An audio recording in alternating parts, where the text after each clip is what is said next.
Mes chers frères et sœurs en Christ, que Dieu vous bénisse abondamment et puissamment au nom de notre Seigneur et Sauveur Christ Jésus, le grand Seigneur qui est mort sur la croix il y a plus de 2000 ans à Golgotha sur le mont du Calvaire après avoir souffert une mort douloureuse, atroce. C'était pour notre salut, c'était pour nous sauver de la grande colère à venir, pour nous préserver de l'étang de feu, du lac de feu et de soufre qui ne s'éteindra point.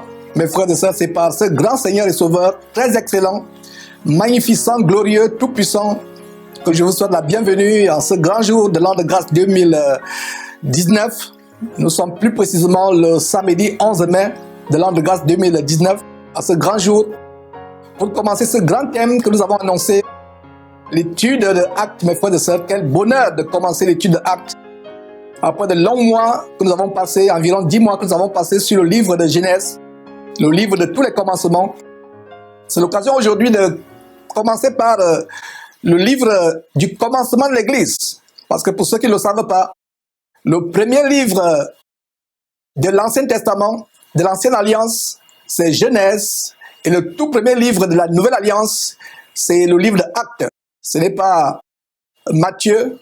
Matthieu n'est pas le premier livre de la Nouvelle Alliance. Les 4 évangiles sont plutôt le pont. Le pont entre l'Ancienne Alliance avec Moïse et la Nouvelle Alliance en Christ. Et ce pont, c'est Jésus-Christ qui nous a fait traverser cette alliance, non seulement à nous, mais à son époque aux Juifs. Il était le pont, il était la porte pour aller au ciel. Il est toujours cette porte pour nous, non-juifs de naissance, qui sont parvenus dans cette fin de... La porte est disponible pour aller au ciel. Mes frères et sœurs, c'est par lui que je vous souhaite la bienvenue. Nous allons commencer ce grand thème. C'est une très, très grande joie, mes frères et sœurs. Enfin, nous pouvons commencer notre étude du livre d'Actes. Mais avant cela, comme vous le savez, quoi que ce soit que nous faisons en pensée, en parole ou en acte, nous faisons tout au nom de notre Seigneur et Sauveur Christ Jésus, en rendant par lui les actions de grâce à Dieu, son Père qui est pareillement notre Père. Donc mes frères, je vous prie de vous joindre à nous pour lever ce moment à Dieu. Mes sœurs, s'il vous plaît, ne prenez pas le risque, ne courez pas le risque de prier Dieu la tête non voilée, parce que sur la base de 1 Corinthiens chapitre 11, verset 5, la femme qui prie Dieu, la tête non voilée, déshonore au final Dieu, déshonore au final Dieu. De même, mes frères, ou tout homme qui suit cette émission actuellement, comme nous la commençons avec une prière, je vous en supplie, l'homme qui prie Dieu ayant une casquette sur la tête, un chapeau, une chéchia, peu importe, un béret, déshonore Dieu au final, sur la base de 1 Corinthiens chapitre 11, verset 4. Donc ces deux versets du chapitre 11 de 1 Corinthiens, le verset 4 et le verset 5, établissent le commandement de Dieu pour la femme qui doit se voiler la tête, se couvrir la tête avant de prier, et pour l'homme qui doit se décoiffer, n'avoir rien sur la tête quand il prie. Donc, prosternons-nous si vous le pouvez là où vous êtes, et rendons grâce à Dieu pour cette émission, et on va la commencer. Éternel Dieu, quel bonheur de venir encore proclamer la grandeur infinie, incommensurable de ta parole merveilleuse, ta parole sans pareil, inégalable. Nous te remercions, Seigneur Dieu, de ce que tu nous as conservé, le souffle de vie et la santé pour venir faire ce travail. Et à ceux de nos frères et sœurs qui sont malades, Seigneur, nous t'en supplions, aie pitié d'eux, chasse cette maladie qui les a attaqués, ou toute flèche qui a été envoyée par l'ennemi, ou par les démons, Seigneur Dieu, éloigne cette flèche, éloigne toute maladie, Seigneur Dieu, nous t'en supplions. Et que toute personne qui suit cet enseignement, Seigneur Dieu, soit, par ta grâce, délivrée, par ta grâce, guérie, non seulement physiquement, mais spirituellement, mentalement, Seigneur Dieu. Nous te rendons grâce pour toutes les connexions, pour tous les appareils, pour toute la grande préparation, Seigneur Dieu, derrière cette émission. Nous te rendons grâce infiniment pour la couverture avec laquelle tu enveloppes cette émission, la rendant invisible à l'ennemi, Seigneur Dieu, nous t'en supplions. Ne permets pas à l'ennemi de perturber quoi que ce soit, même la moindre connexion, le moindre aspect de cette émission, Seigneur Dieu, ne permet pas, nous t'en supplions. Rends cette émission invisible, ainsi que ce studio, nous t'en supplions, ainsi que les endroits où tes enfants te reçoivent de par le monde actuellement. reçoivent cette parole qui vient de toi. Merci de ce que, Seigneur Dieu, tu vas ouvrir ma bouche comme tu l'as toujours fait, afin que je puisse dire non pas ce que mon intelligence voudrait dire, afin que je puisse dire non pas ce que les gens voudraient entendre, mais que je dise ce que toi-même tu as voulu en cet instant présent. Tu as voulu que je dise, afin que les gens reçoivent instruction, délivrance, enseignement, connaissance, réprimande, correction.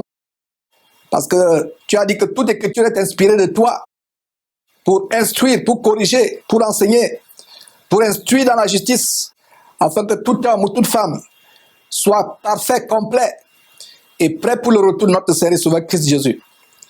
C'est par lui, Seigneur Dieu, que je t'ai prié. Amen. Nous commençons donc aujourd'hui, ce samedi 11 mai de l'an de grâce 2019, l'étude verset après verset de ce merveilleux livre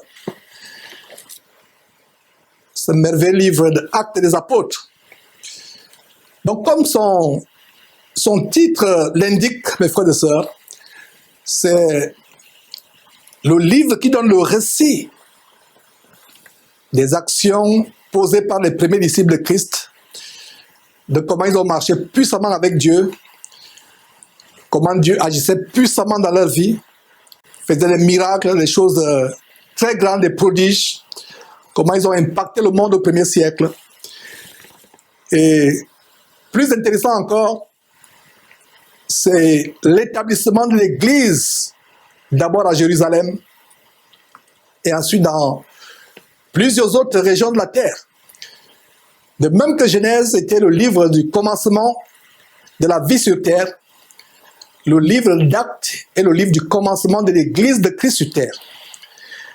Alors dans Actes chapitre 1, mes frères, tournons nos Bibles dans Actes chapitre 1, notez mes frères, ayons la mentalité bérienne, qui consiste sur la base de Actes chapitre 17, verset 21, examinant la parole de Dieu pour voir si ce qu'on vous enseigne est exact.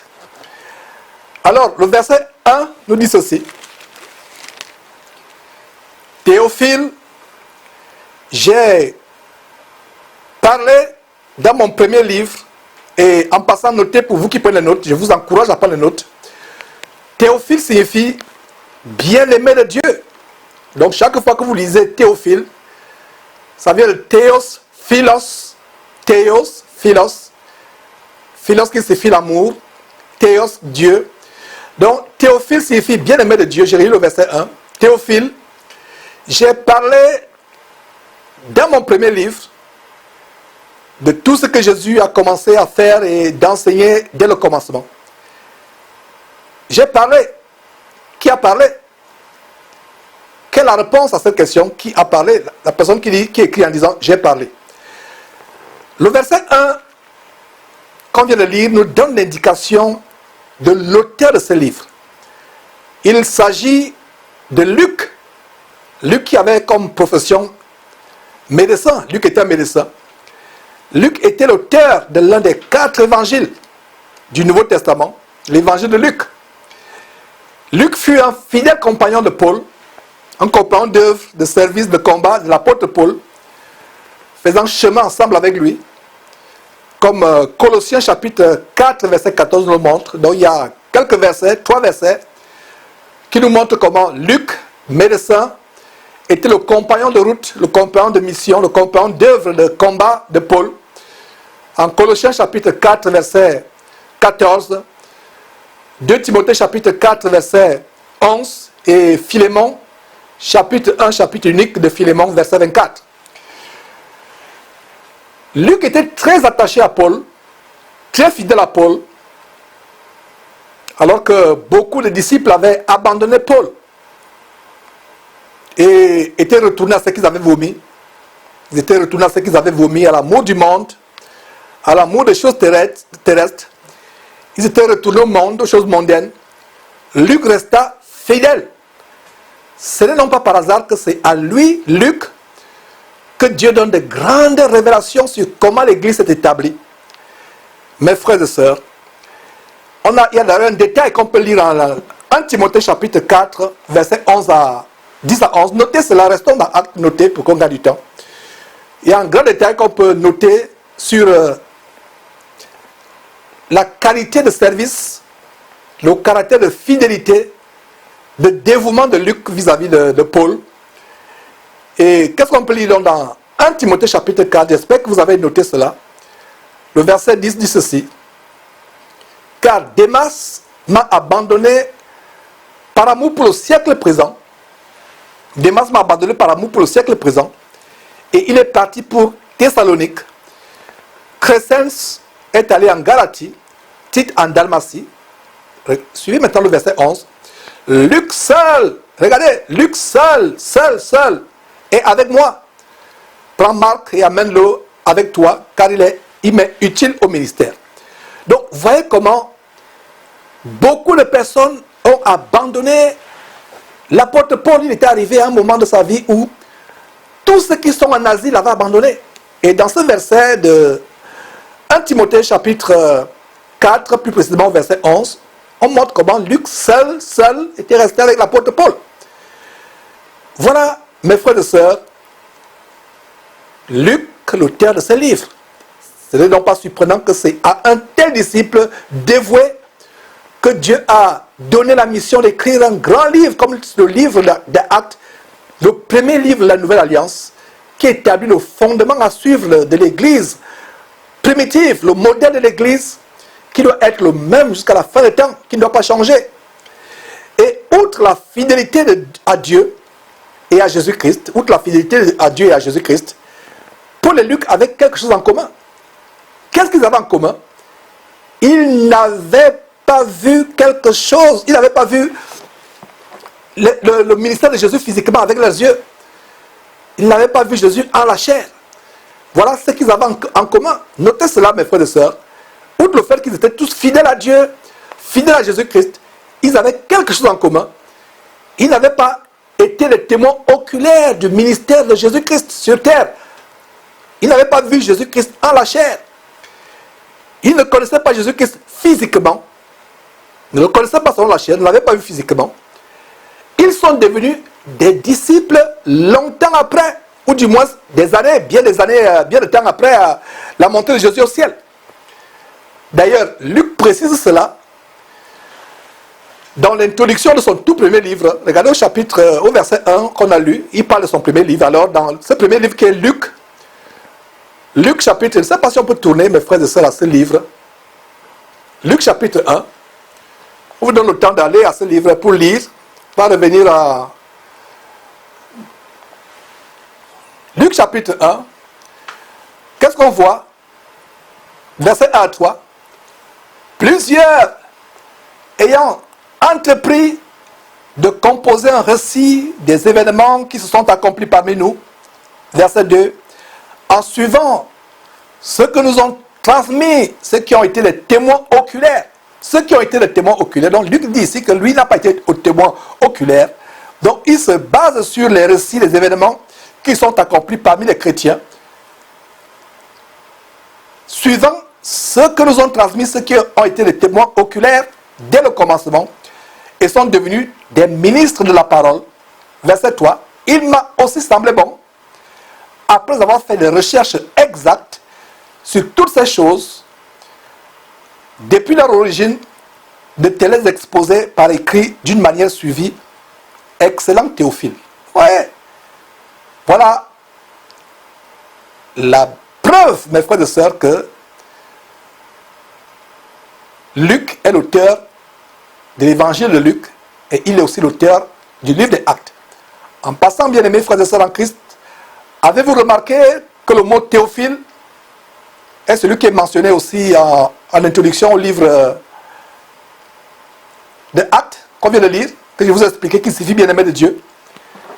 Lisons à nouveau Actes chapitre 1, mes frères et sœurs. Retournons à Actes chapitre 1, verset 1. Donc Théophile, j'ai parlé dans mon premier livre de tout ce que Jésus a commencé de faire et d'enseigner dès le commencement. Donc ainsi, mes frères et sœurs, le livre de Luc, le premier livre de Luc, l'un des 4 évangiles, est le récit par Luc de tout ce que Jésus avait commencé à faire et enseigner dès le commencement. Et le deuxième livre de Luc, Actes des apôtres, est le récit de ce que Jésus continuait de faire et continuait d'enseigner au travers de ses disciples, principalement ses apôtres, qu'il avait reçus sur terre, ou de ceux qu'il avait établis depuis le ciel, comme l'apôtre Paul, comme Luc. Donc si vous reniez l'apôtre Paul et rejetez les enseignements de l'apôtre Paul, c'est Jésus directement, c'est Jésus-Christ lui-même. Jésus-Christ lui-même que vous reniez, ce sont ces enseignements que vous rejetez. Et ça m'afflige de voir comment des chrétiens mal affermis, qui ne veulent pas obéir à la parole de Dieu, de plus en plus de soi-disant chrétiens, de soi-disant pasteurs, rejettent les enseignements de Paul.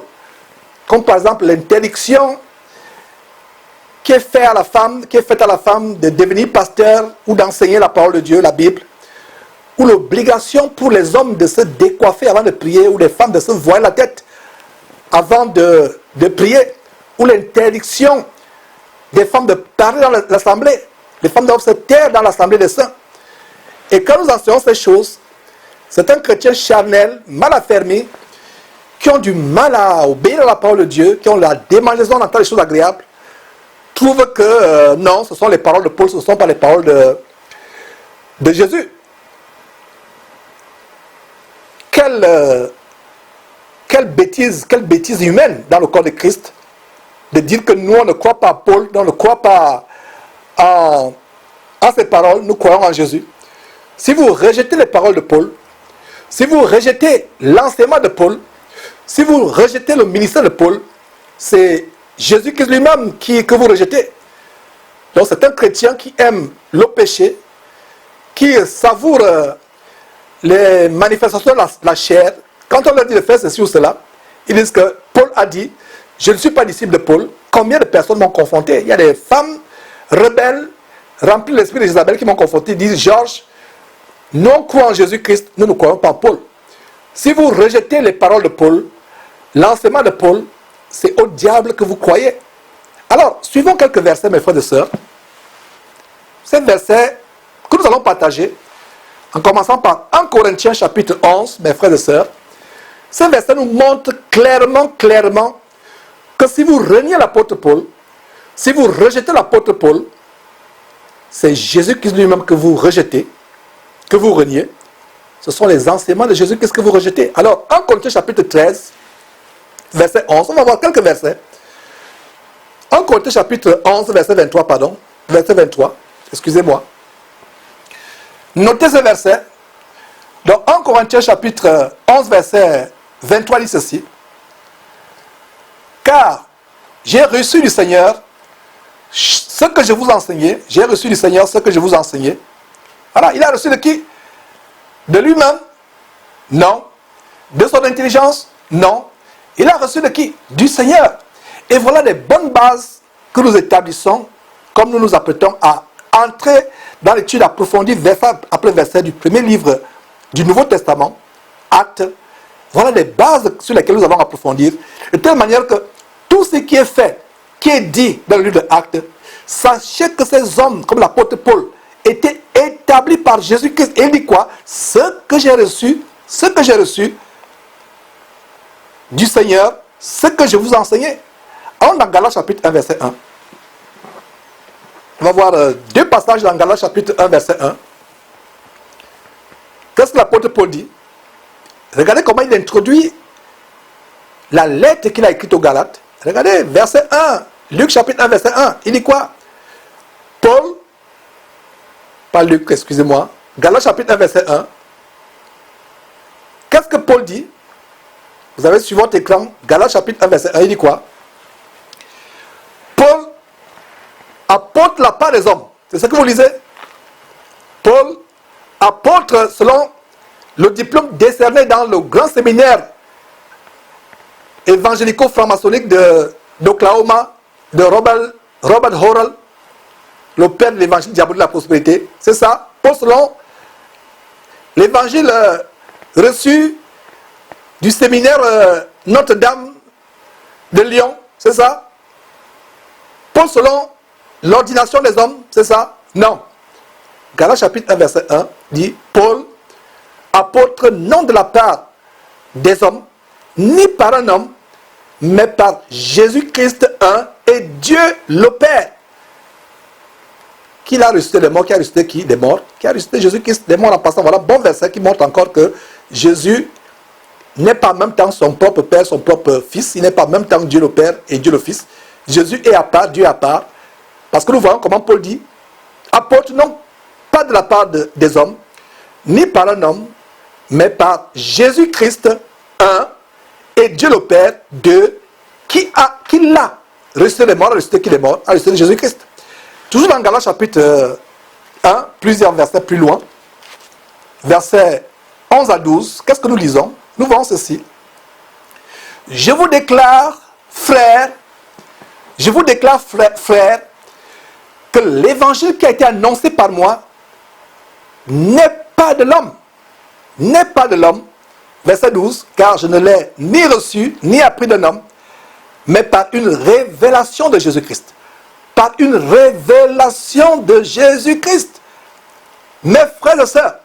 Donc, toute personne qui me suit, comme je partage ce verset, qui a pensé un jour qu'il peut rejeter les paroles de Paul, rejeter les enseignements de Paul, qu'il se repente en écoutant ces paroles. En écoutant ces paroles. Éphésiens chapitre 3, verset 3, nous continuons à montrer les versets qui établissent le fait que l'apôtre Paul ne parlait pas de lui-même. Il n'a pas établi lui-même son ministère. De lui-même. Il ne s'est pas levé un jour pour dire que ok, je vais un peu imiter Pierre, je vais voir enseigner un peu. Moi aussi, je vais aussi enseigner. Parce que pourquoi les gens les suivent? Pourquoi les gens ne me suivent pas moi? Il faut aussi que les gens me suivent. Donc moi aussi, je vais commencer à enseigner. Non. Ce n'est pas comme ça. Ce n'était pas sa motivation. Il a été établi par Jésus-Christ. Il a été appelé, mes frères et sœurs. Alors, qu'est-ce que nous voyons dans Éphésiens chapitre 3, verset 3? C'est par révélation que j'ai, moi Paul, c'est par révélation, pas par mon inspiration humaine, pas par mes pensées humaines, mais c'est par révélation que j'ai eu connaissance du mystère sur lequel je viens d'écrire en peu de mots. C'est par révélation, la révélation divine. Alors mes frères, continuons à Actes chapitre 9, acte qui fera l'objet de notre étude les mois, les quelques mois qui vont suivre. Lisons Actes chapitre 9, versets 15 à 16. Pendant que nous allons à ce chapitre 9 de Actes, je vous rappelle le background de l'histoire. Paul était un pharisien tellement zélé, docteur de la loi, un homme éminent dans le peuple. Parmi le peuple, très éminent, très influent. Il pensait faire du bien en persécutant les disciples de Jésus-Christ. Les chrétiens, à cette époque-là, avaient une peur de Paul. Ils s'enfermaient dans les maisons. Et Paul, avec le pouvoir qu'il avait reçu des chefs du peuple, entrait dans les maisons, dans les synagogues, là où les chrétiens pouvaient se camoufler, se cacher, les arrachait des maisons et les livrait.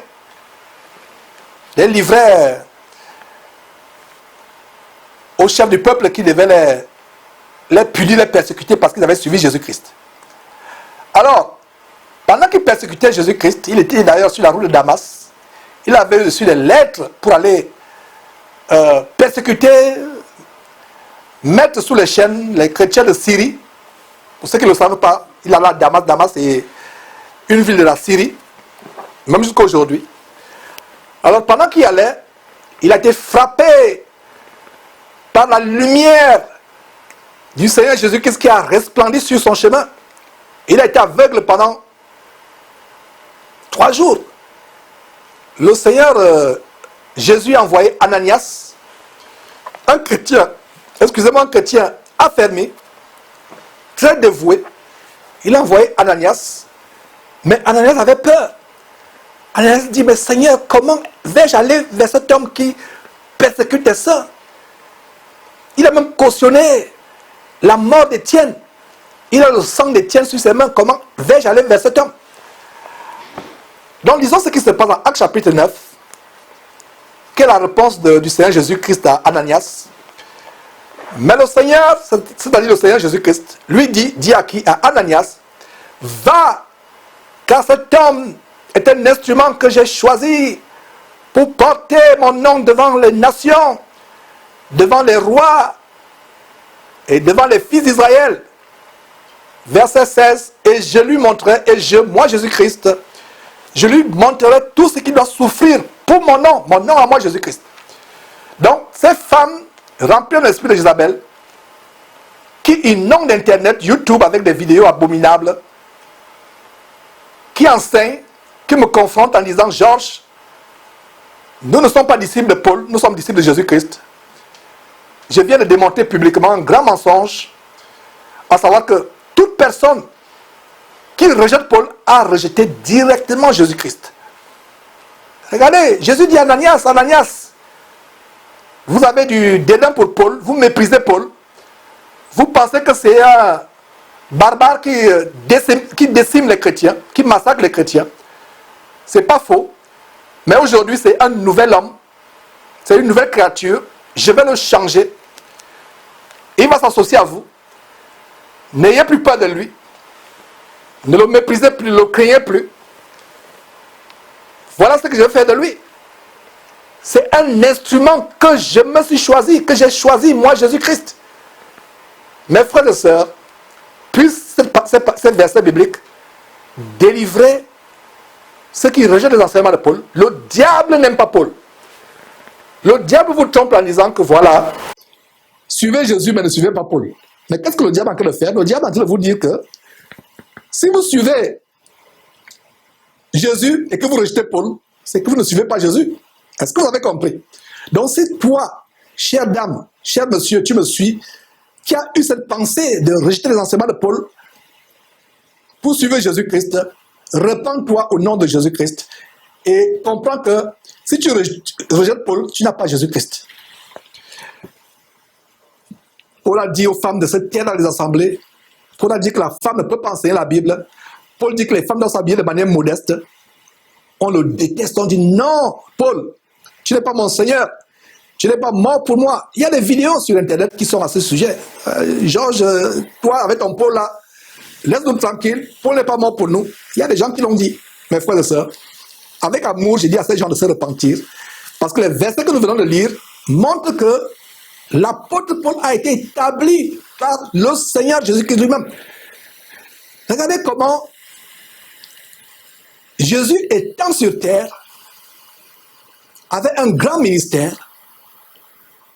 Il a mené les gens à la repentance, il a mené les gens au salut, il a mené les gens vers son Père. Il avait le ministère de réconcilier les pécheurs de la terre avec Dieu son Père.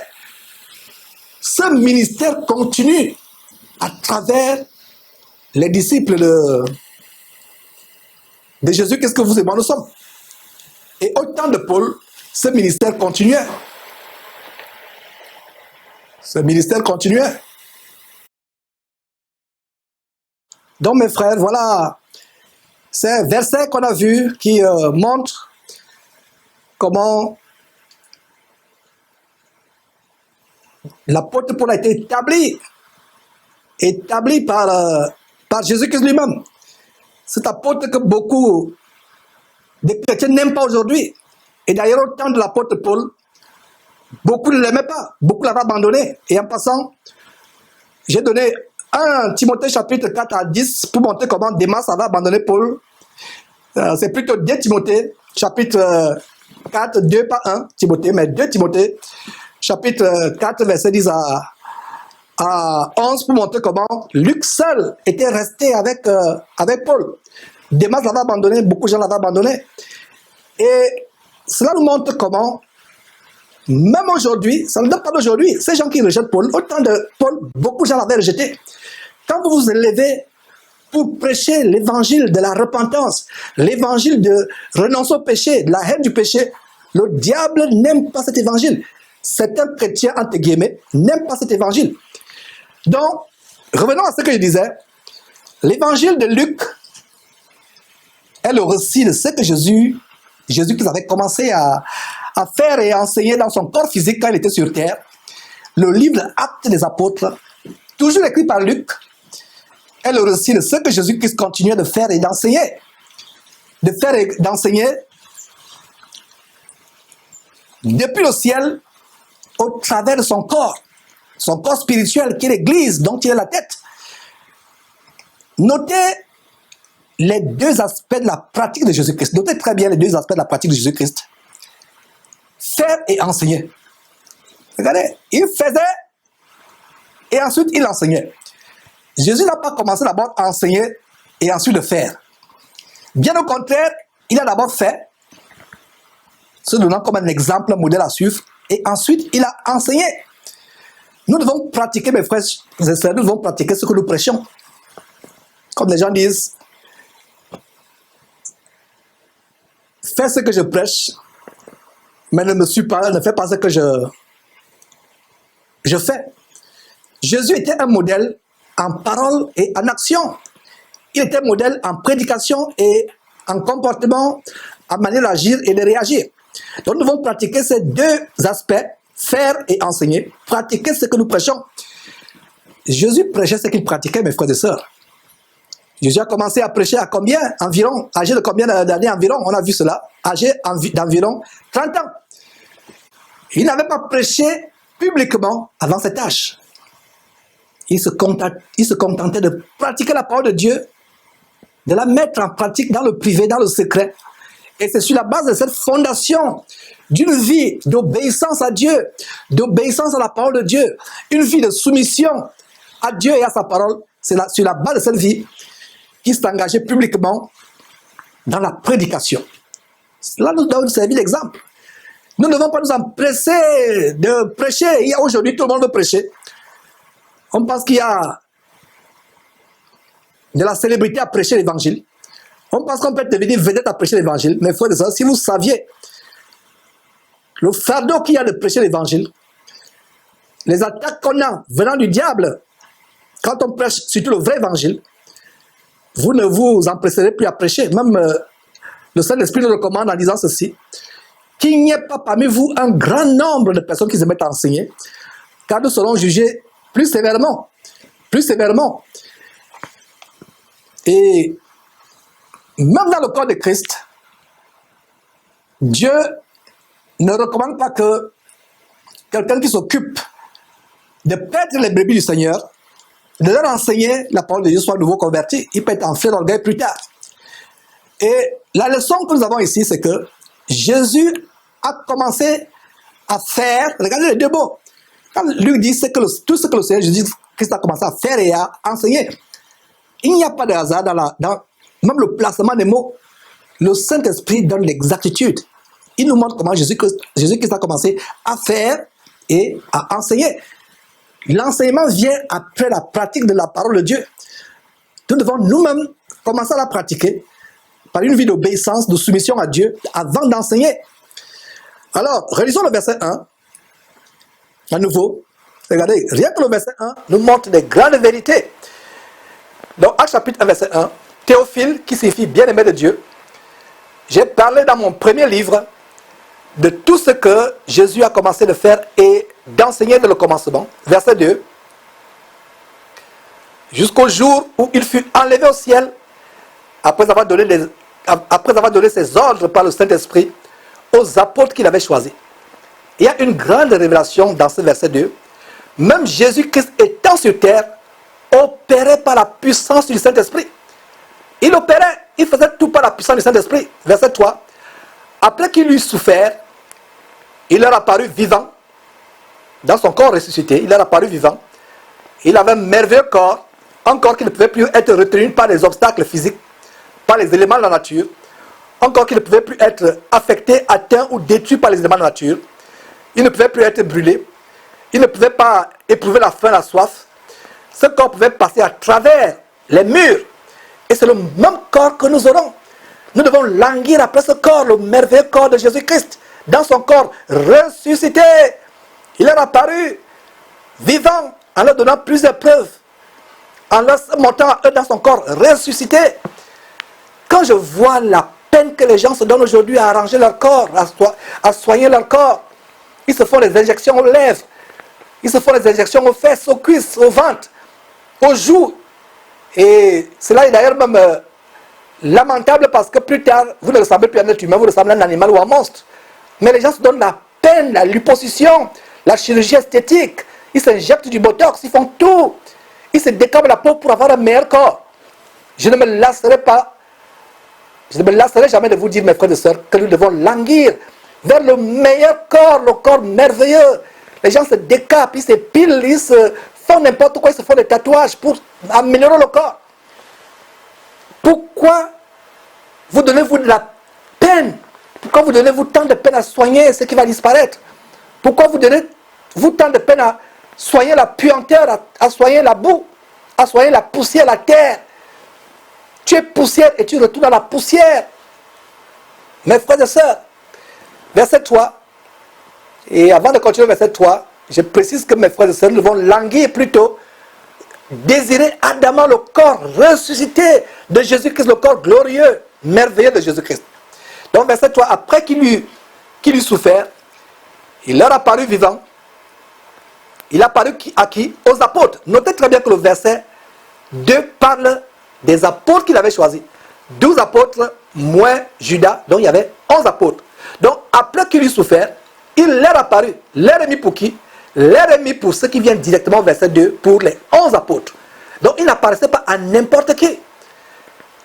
La population de Jérusalem ne pouvait pas le voir.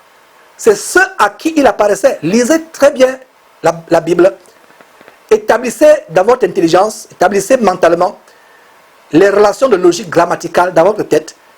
Quand vous lisez le verset 3, qui dit qu'il leur a apparu, posez-vous la question, il a apparu à qui? Si vous montez plus loin, plus haut, pas plus loin, plus haut, au verset 2, le verset 2 vous montre qu'il s'agit des apôtres qu'il avait choisis. Un s'était retiré de ses frères dans le Seigneur, et il est allé dans son lieu, celui qui avait voulu vendre Jésus, qui pensait qu'il pouvait le vendre, qui a eu des remords plus tard. Il est allé se pendre, se suicider. Donc il leur a apparu vivant aux 11 apôtres, 12 moins Judas, 11, en leur donnant plusieurs preuves, se montrant à eux pendant 40 jours, et parlant des choses qui concernent le royaume de Dieu. Regardez mes frères et sœurs, même après la résurrection, Jésus continue à enseigner ses apôtres. Il enseigne à ses apôtres la parole de Dieu. Pendant 40 jours, il leur enseigne les choses concernant le royaume de Dieu. Verset 4. Comme il se trouve avec eux, avec qui? Il se trouve avec eux, posez-vous la question, avec qui? Avec qui? La réponse est au verset 2, avec les 11 apôtres. Comme il se trouvait avec eux, il leur recommanda de ne pas s'éloigner de Jérusalem, mais d'attendre ce que le Père avait promis. Ce que je vous annonçais, d'attendre ce qui avait promis, pas Jésus-Christ, le Père. Leur dit-il, regardez, voilà un bon verset qui montre également la différence, la distinction entre Jésus-Christ et Dieu son Père. Jésus-Christ n'est pas en même temps Dieu son Père et Dieu son Fils. Si vous croyez à un tel Jésus, vous croyez à un Jésus démoniaque. Vous croyez au Jésus au Jésus de Yonggi-sho, de la 4e dimension, au Jésus bouddhiste, des mystères orientaux. Mes frères et sœurs, vous voyez comment Jésus leur parle de la promesse du Saint-Esprit que le Père, son Père avait promis. Verset 4. À nouveau, comme il se trouvait avec eux, il leur recommanda de ne pas s'éloigner de Jérusalem, mais d'attendre ce que le Père avait promis. Ce que je vous ai annoncé, leur dit-il, verset 5, car Jean a baptisé d'eau, mais vous, dans peu de jours, vous serez baptisés du Saint-Esprit. On va marquer du temps dans ce verset, mes frères et sœurs, un peu de temps. Avant de commencer leur ministère, et d'être le véritable témoin de Jésus-Christ à travers le monde, les apôtres devaient être remplis du Saint-Esprit par lequel ils devaient opérer. Exactement comme Jésus-Christ lui-même a opéré par la puissance du Saint-Esprit, comme on vient de le lire au verset 2 de ce chapitre, au verset 2 ci-dessus de ce chapitre. Donc Jésus est en train de reprendre la prophétie de Jean-Baptiste en Matthieu chapitre 3 verset 11. Jean-Baptiste qui dit, moi je vous baptise d'eau pour vous amener à la repentance, mais celui qui vient après moi est plus puissant que moi. Jean-Baptiste parlait de Jésus-Christ. Je ne suis pas digne de porter ses souliers. Lui, il vous baptisera du Saint-Esprit et du feu. Vous pouvez aussi lire dans Marc chapitre 1 verset 8. Et Luc chapitre 3, verset 6. Mes frères, je vous baptise donc pour vous amener à la repentance. Jean-Baptiste parlait. Et qu'est-ce qui se passe aujourd'hui? Beaucoup de chrétiens languissent plutôt après le baptême d'eau. Ce n'est pas mauvais. Le baptême d'eau, c'est un bon départ parce que le baptême d'eau signifie la repentance. Le baptême d'eau, c'est le symbole que vous êtes enterré avec Christ en ce qui concerne votre vie passée. Quand vous sortez des eaux du baptême, vous êtes une nouvelle créature. C'est pour cela que c'est lamentable et affligeant de voir des chrétiens qui sont baptisés. Ils vont dans le baptême. On a fait une émission sur la porte ouverte pour l'enfer de Mulhouse, cette abominable église de Mulhouse en France. Un documentaire d'ailleurs fait par la télévision française. Comment des personnes viennent se baptiser.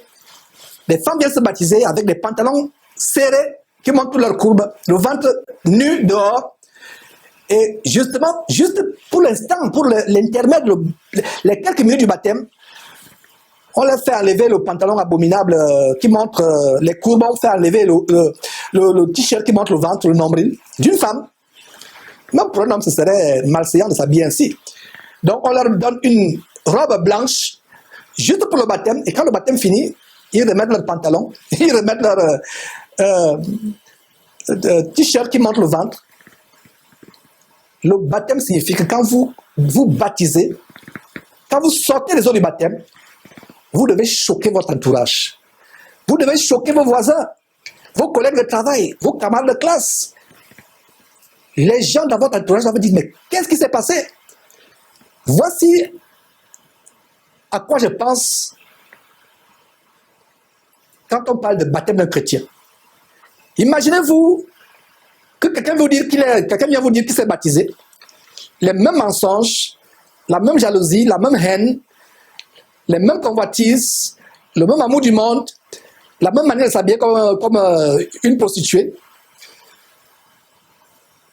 Si un camion, quelqu'un vient vous dire qu'il a été écrasé par un camion qui roulait il a été cogné par un camion qui roulait à 1000 km à l'heure, vous lui demandez, le camion t'a vraiment cogné? Tu lui dis oui, le camion m'a cogné. Il n'y a même pas eu de gratinure. D'abord, le fait qu'il vienne vous le dire, c'est un problème. C'est un problème. Alors, si quelqu'un dit qu'il a été baptisé, il n'y a pas de changement. Ça veut dire qu'il ne s'est pas baptisé véritablement. Ce n'est pas mauvais de désirer le baptême d'eau. Le baptême d'eau, c'est le signe de la repentance. Et quand nous baptisons, ça veut dire que nous regrettons notre passé. On regrette amèrement notre passé. C'est le symbole de la repentance. Beaucoup de chrétiens aujourd'hui ont tout simplement fait un rituel. Ils ne sont pas baptisés. Il y a des gens qui me disent, Georges, on veut être baptisé. Et parmi ceux qui disent, Georges, on veut être baptisé, quand vous discernez, il n'y a pas de changement de vie. Il n'y a pas de désir de devenir une nouvelle personne. Il n'y a pas de désir de vivre la repentance. Et c'est un problème.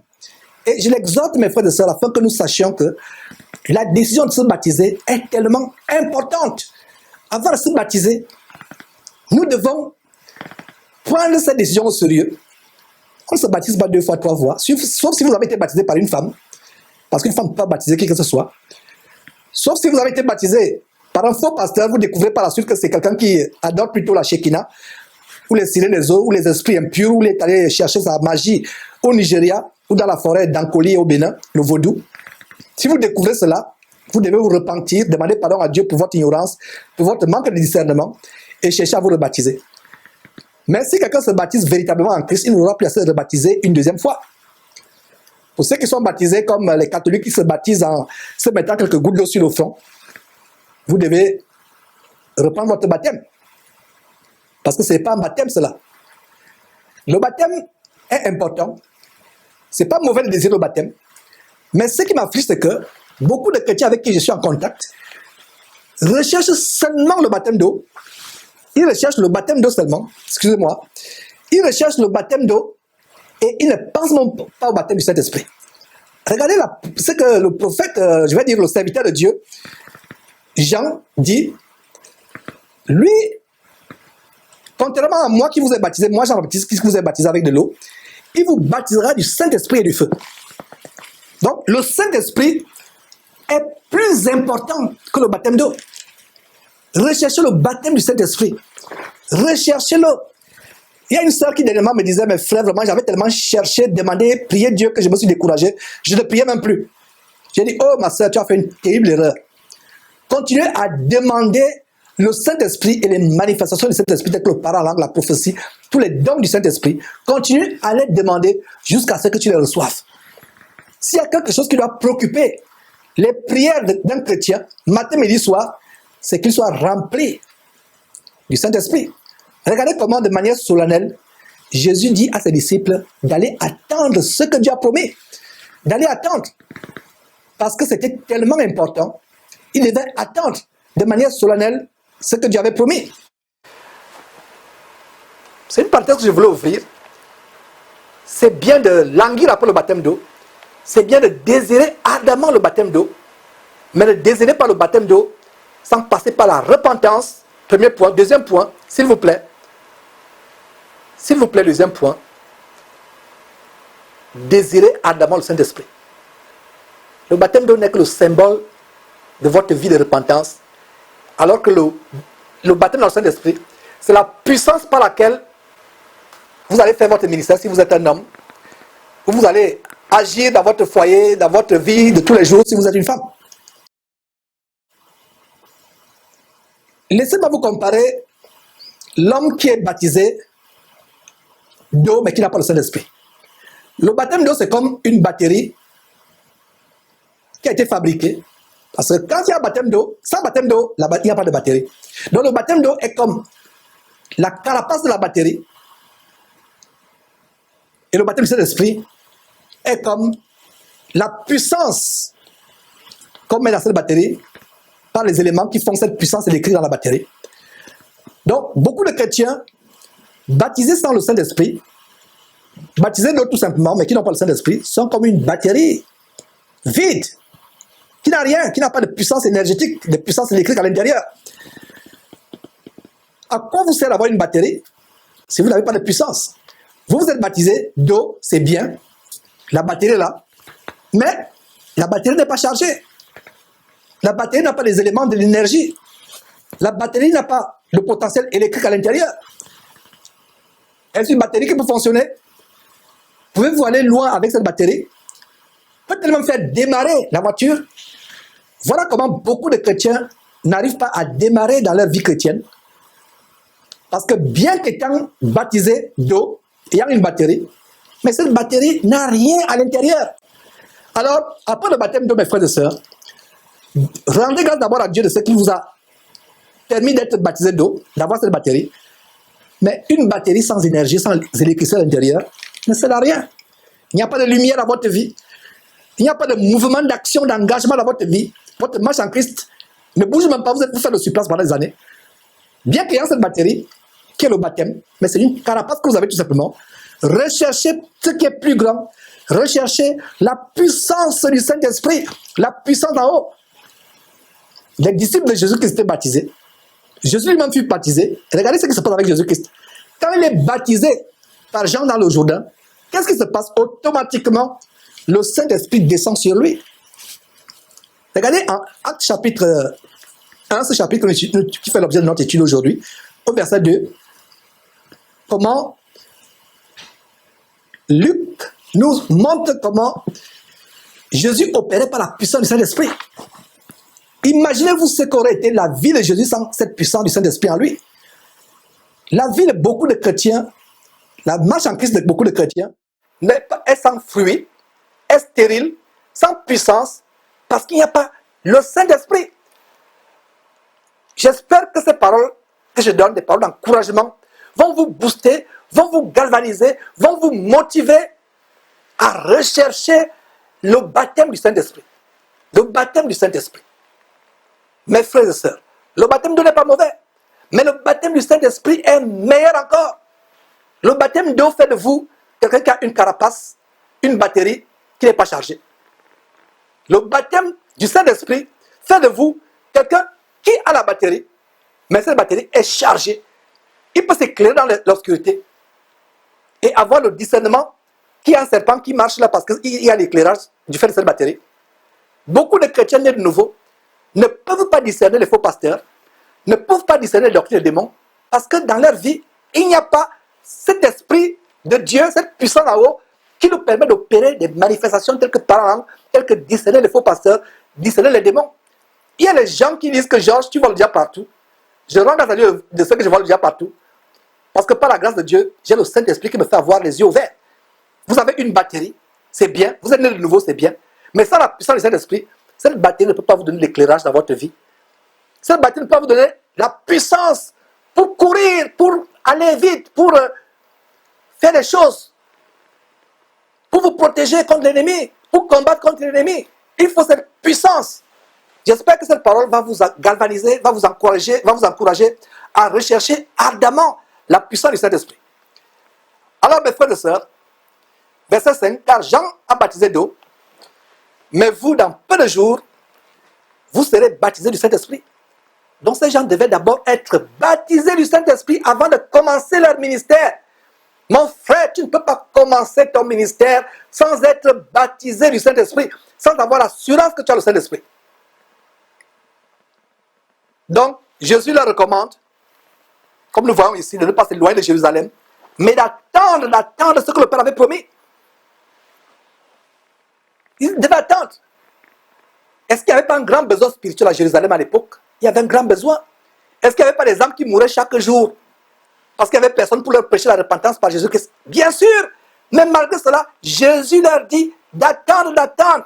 Même s'il y avait un besoin spirituel, une soif spirituelle à Jérusalem à ce temps-là, même si les gens mouraient à Jérusalem, Jésus leur dit d'attendre. Il fallait que les apôtres attendent le temps de Dieu, le feu vert de Dieu.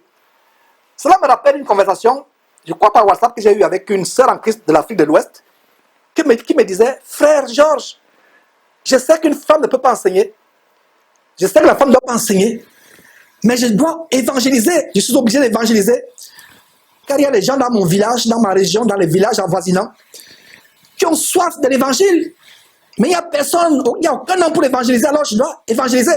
Mes frères et sœurs, quand Dieu dit d'attendre, vous ne pouvez pas, les gens du monde dans cet adage, on ne peut pas être plus royaliste que le roi. Dieu se soucie de son église mieux que nous-mêmes. Mieux que nous-mêmes. Il y a un temps pour tout. Beaucoup de chrétiens bien de foi font des choses par émotion, selon la chair. Et l'église a besoin d'aide, on accourt.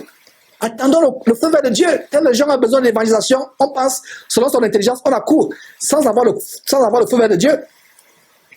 Si les apôtres, mes frères et sœurs, ces apôtres avaient désobéi, ces 11 apôtres avaient désobéi à Jésus, et si, au lieu d'aller attendre patiemment à Jérusalem la puissance du Saint-Esprit, ils s'étaient précipités à aller annoncer par tout l'évangile, oh, mes frères et sœurs, quelle perte! Ça aurait été du vent. Ils n'auraient rien accompli, absolument rien.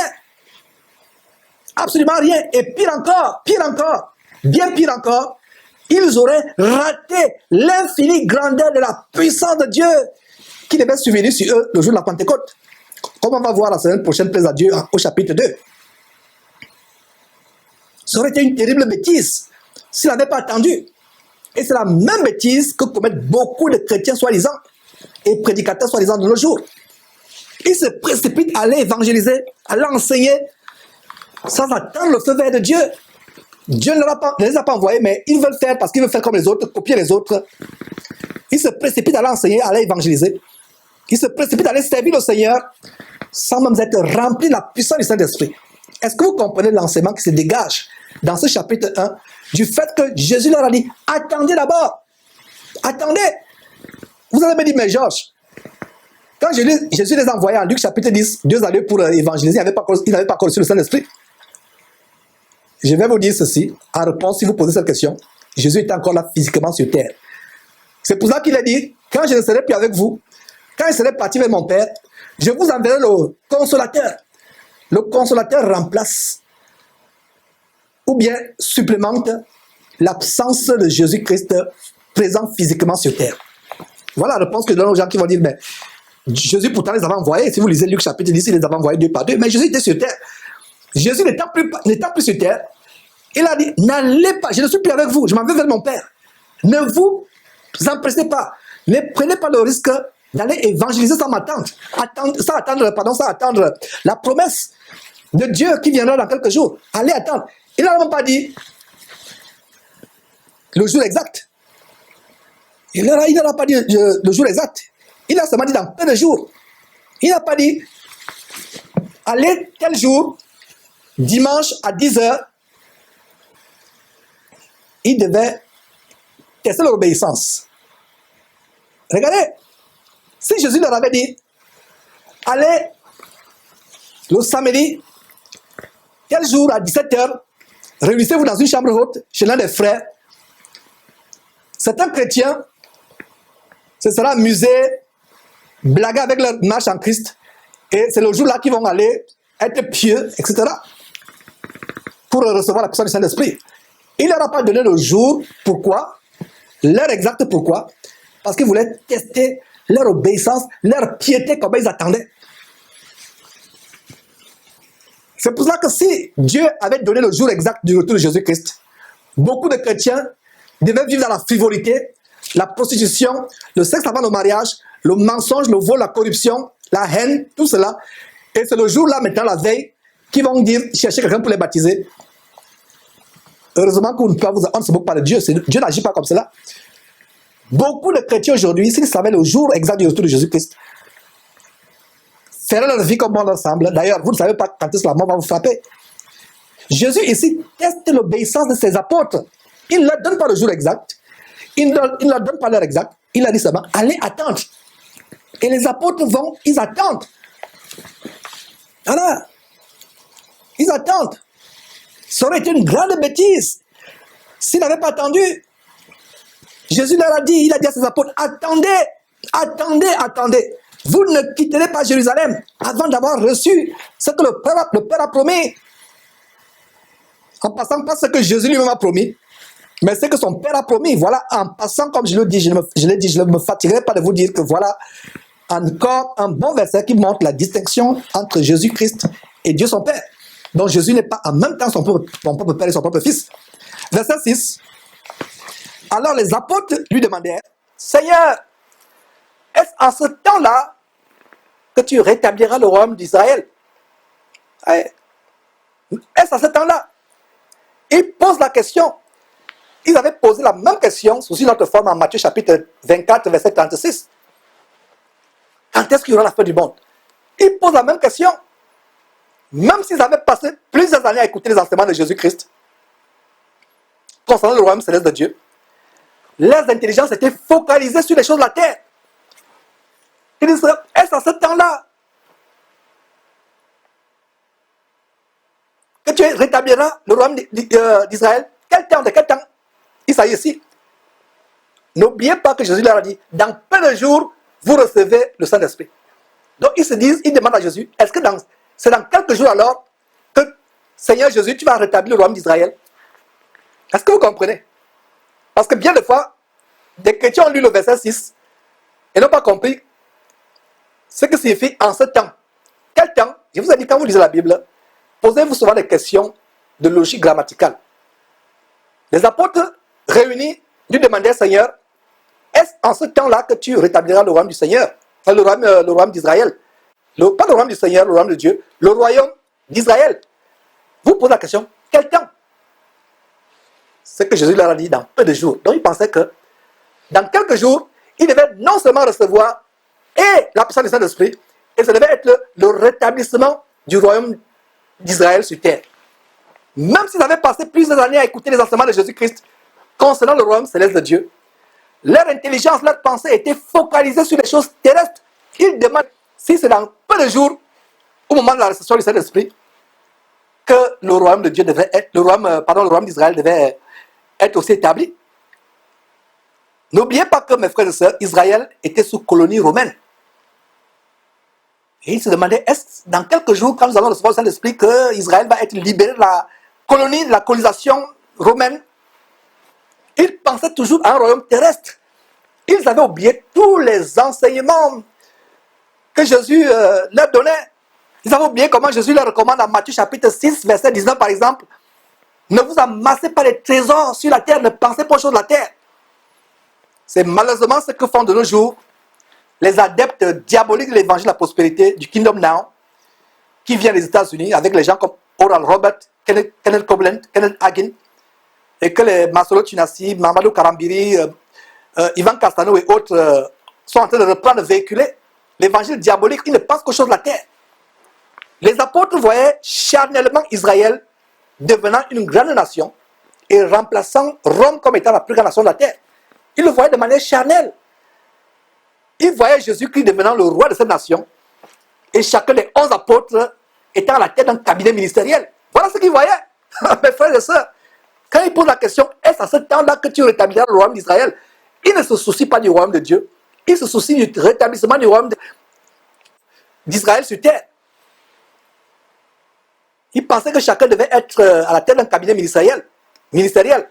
Donc, quelle ne fut pas leur grande surprise, leur stupéfaction et leur déception immense quand Jésus fut soudainement élevé au ciel. Ils pensaient qu'après la résurrection, ils avaient oublié tous les enseignements de Jésus-Christ. Ils pensaient qu'après la résurrection, c'est un royaume très grand qui devait s'établir. Rome devait être détrônée comme la plus grande puissance de la terre à cette époque. C'est Israël qui devait devenir la puissance numéro 1. Il devait devenir des ministres, Jésus devait être le roi. Et quelle surprise quand Jésus, subitement, comme on va voir par la suite, est élevé. Il va au ciel. Il disparaît dans les nuées. Sous leurs yeux, comme on le verra dans quelques minutes. Mais, après la réception du Saint-Esprit, aucun d'eux ne va plus s'attacher aux choses de la terre. Aucun d'eux ne va plus penser au royaume d'Israël physique. Tous passeront à la Jérusalem céleste. Donc si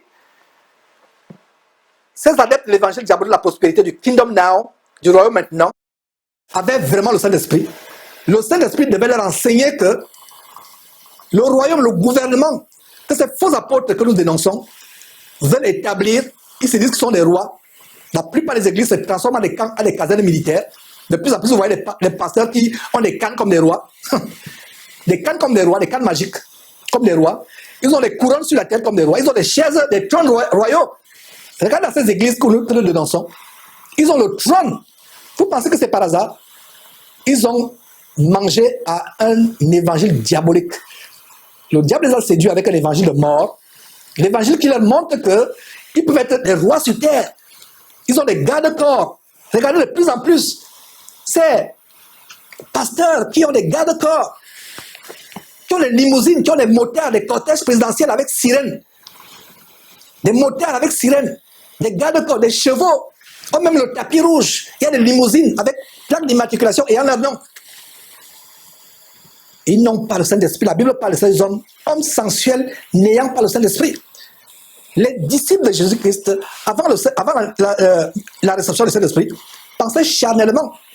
Sans le Saint-Esprit, vous allez penser charnellement. Vous allez voir les choses de manière charnelle. Mais une fois que le Saint-Esprit descend sur vous, le Saint-Esprit va commencer à vous enseigner des choses. Vous ne verrez plus les choses charnellement. Voilà la preuve que quelqu'un a la puissance du Saint-Esprit dans sa vie.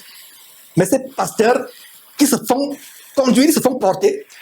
C'est un pasteur Eddie Long qui est mort de sida du côté d'Atlanta qu'on a dénoncé.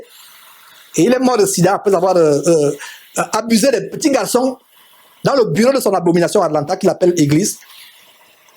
Après ce scandale, vous voyez comment les gens les lèvent sur un fauteuil, un trône royal. 4 personnes soulèvent le fauteuil royal, on le balade dans la salle et on crie « Voici votre roi !» Vous voyez, de plus en plus, ces pasteurs prêchent, il faut d'abord qu'on soulève sa chaise. Ils ont des trônes à part. Ils ont des cortèges présidentiels. C'est un autre évangile, mes frères et sœurs. Est-ce que vous pouviez penser que ce verset 6, que nous sommes en train de lire, a une relation avec l'évangile de régner maintenant, du royaume maintenant, d'être roi sur terre avant Jésus-Christ? L'apôtre Paul dit, sans nous, ils ont commencé à régner. Sans Jésus-Christ, ils ont commencé à régner. Ils ne veulent pas que Jésus revienne. Parce que si Jésus revenait, Jésus devait mettre fin à leur royaume. Jésus devait renverser le petit royaume de roi Télé. Allez demander à ces pasteurs que nous dénonçons s'ils veulent que Jésus revienne en réalité. Ils ne veulent pas. C'est la fin de leur royaume. C'est pour ça que l'apôtre Paul disait, sans nous, ils ont commencé à régner. Est-ce que vous saviez que ce verset 6 est le fondement du royaume maintenant? Voilà une grande révélation, première grande révélation, comme nous engageons le livre, l'étude du livre de Actes, mes frères et sœurs.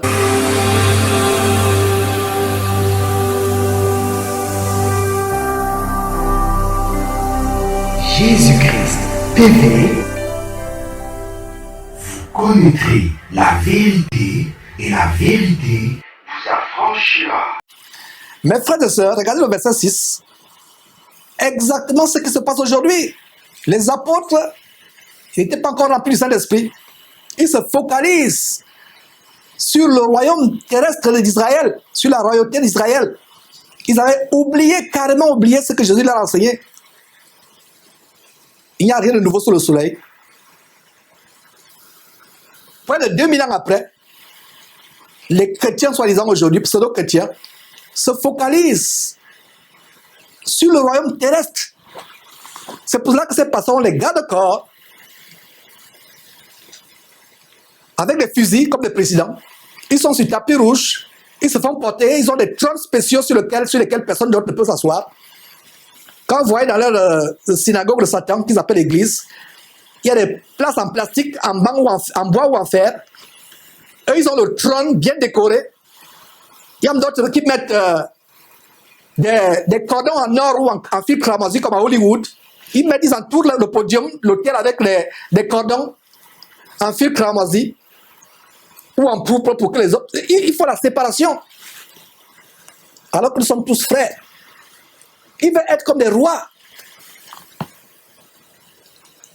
Voilà comment, au verset 6 de Actes chapitre 1, sur votre écran, les apôtres de Jésus ont failli céder à l'évangile diabolique de la prospérité.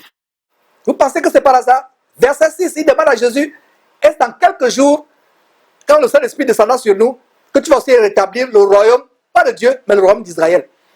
Il se souciait du rétablissement du royaume d'Israël. Israël était sous colonie romaine.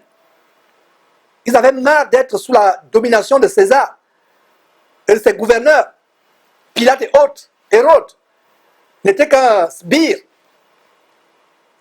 de Rome. Donc ils voulaient se débarrasser de la domination romaine.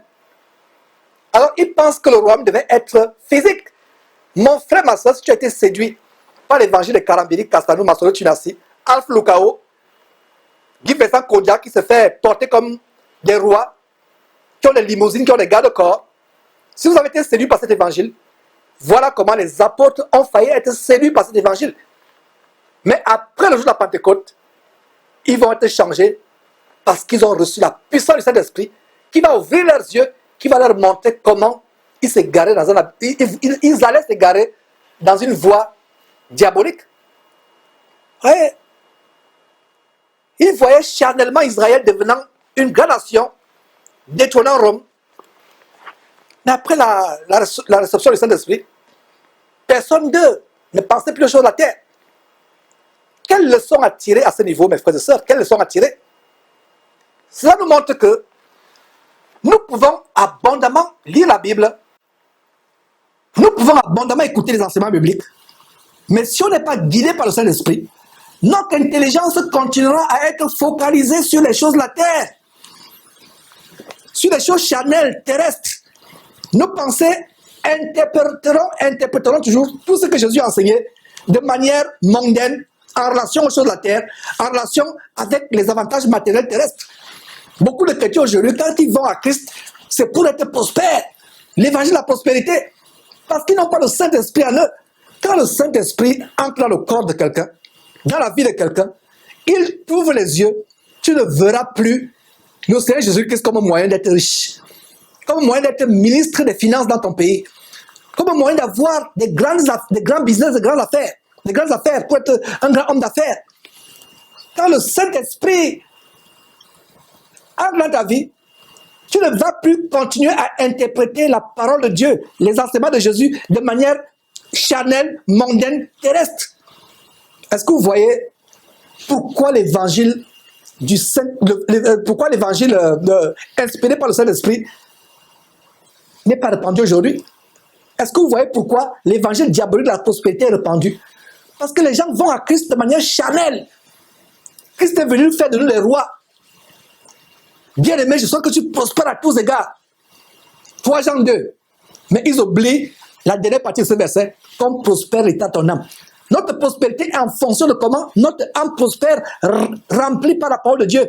Une âme transformée, renouvelée, qui ne pense plus aux mauvaises choses, qui n'a plus les soupçons dans le cœur, qui n'a plus les mauvaises pensées, les pensées de haine, de meurtre dans le cœur. Une âme renouvelée. Voilà la leçon à tirer. Je reprends cette leçon pour vous qui prenez les notes. La grande leçon, sur la base du verset 6, ils sont devant Jésus-Christ. Jésus-Christ est en train de leur parler. Ils pensent que Jésus sera le roi dans quelques jours. Le royaume d'Israël va s'établir. Ils auront la tête des cabinets ministériels. Je reprends mes frères et sœurs pour vous qui prenez les notes. Je vous encourage à prendre les notes. Le verset 6 nous montre que quelqu'un peut avoir abondamment d'enseignements bibliques. Ils étaient abondamment enseignés par Jésus-Christ. Quelqu'un peut abondamment lire la Bible, écouter les enseignements bibliques. Mais si la personne n'a pas le Saint-Esprit, la personne continuera avec son intelligence, avec ses pensées, à être charnelle, mondaine, terrestre. La personne continuera à interpréter ce que Jésus a enseigné en relation avec les avantages matériels terrestres, avec les choses charnelles. Mes frères et sœurs,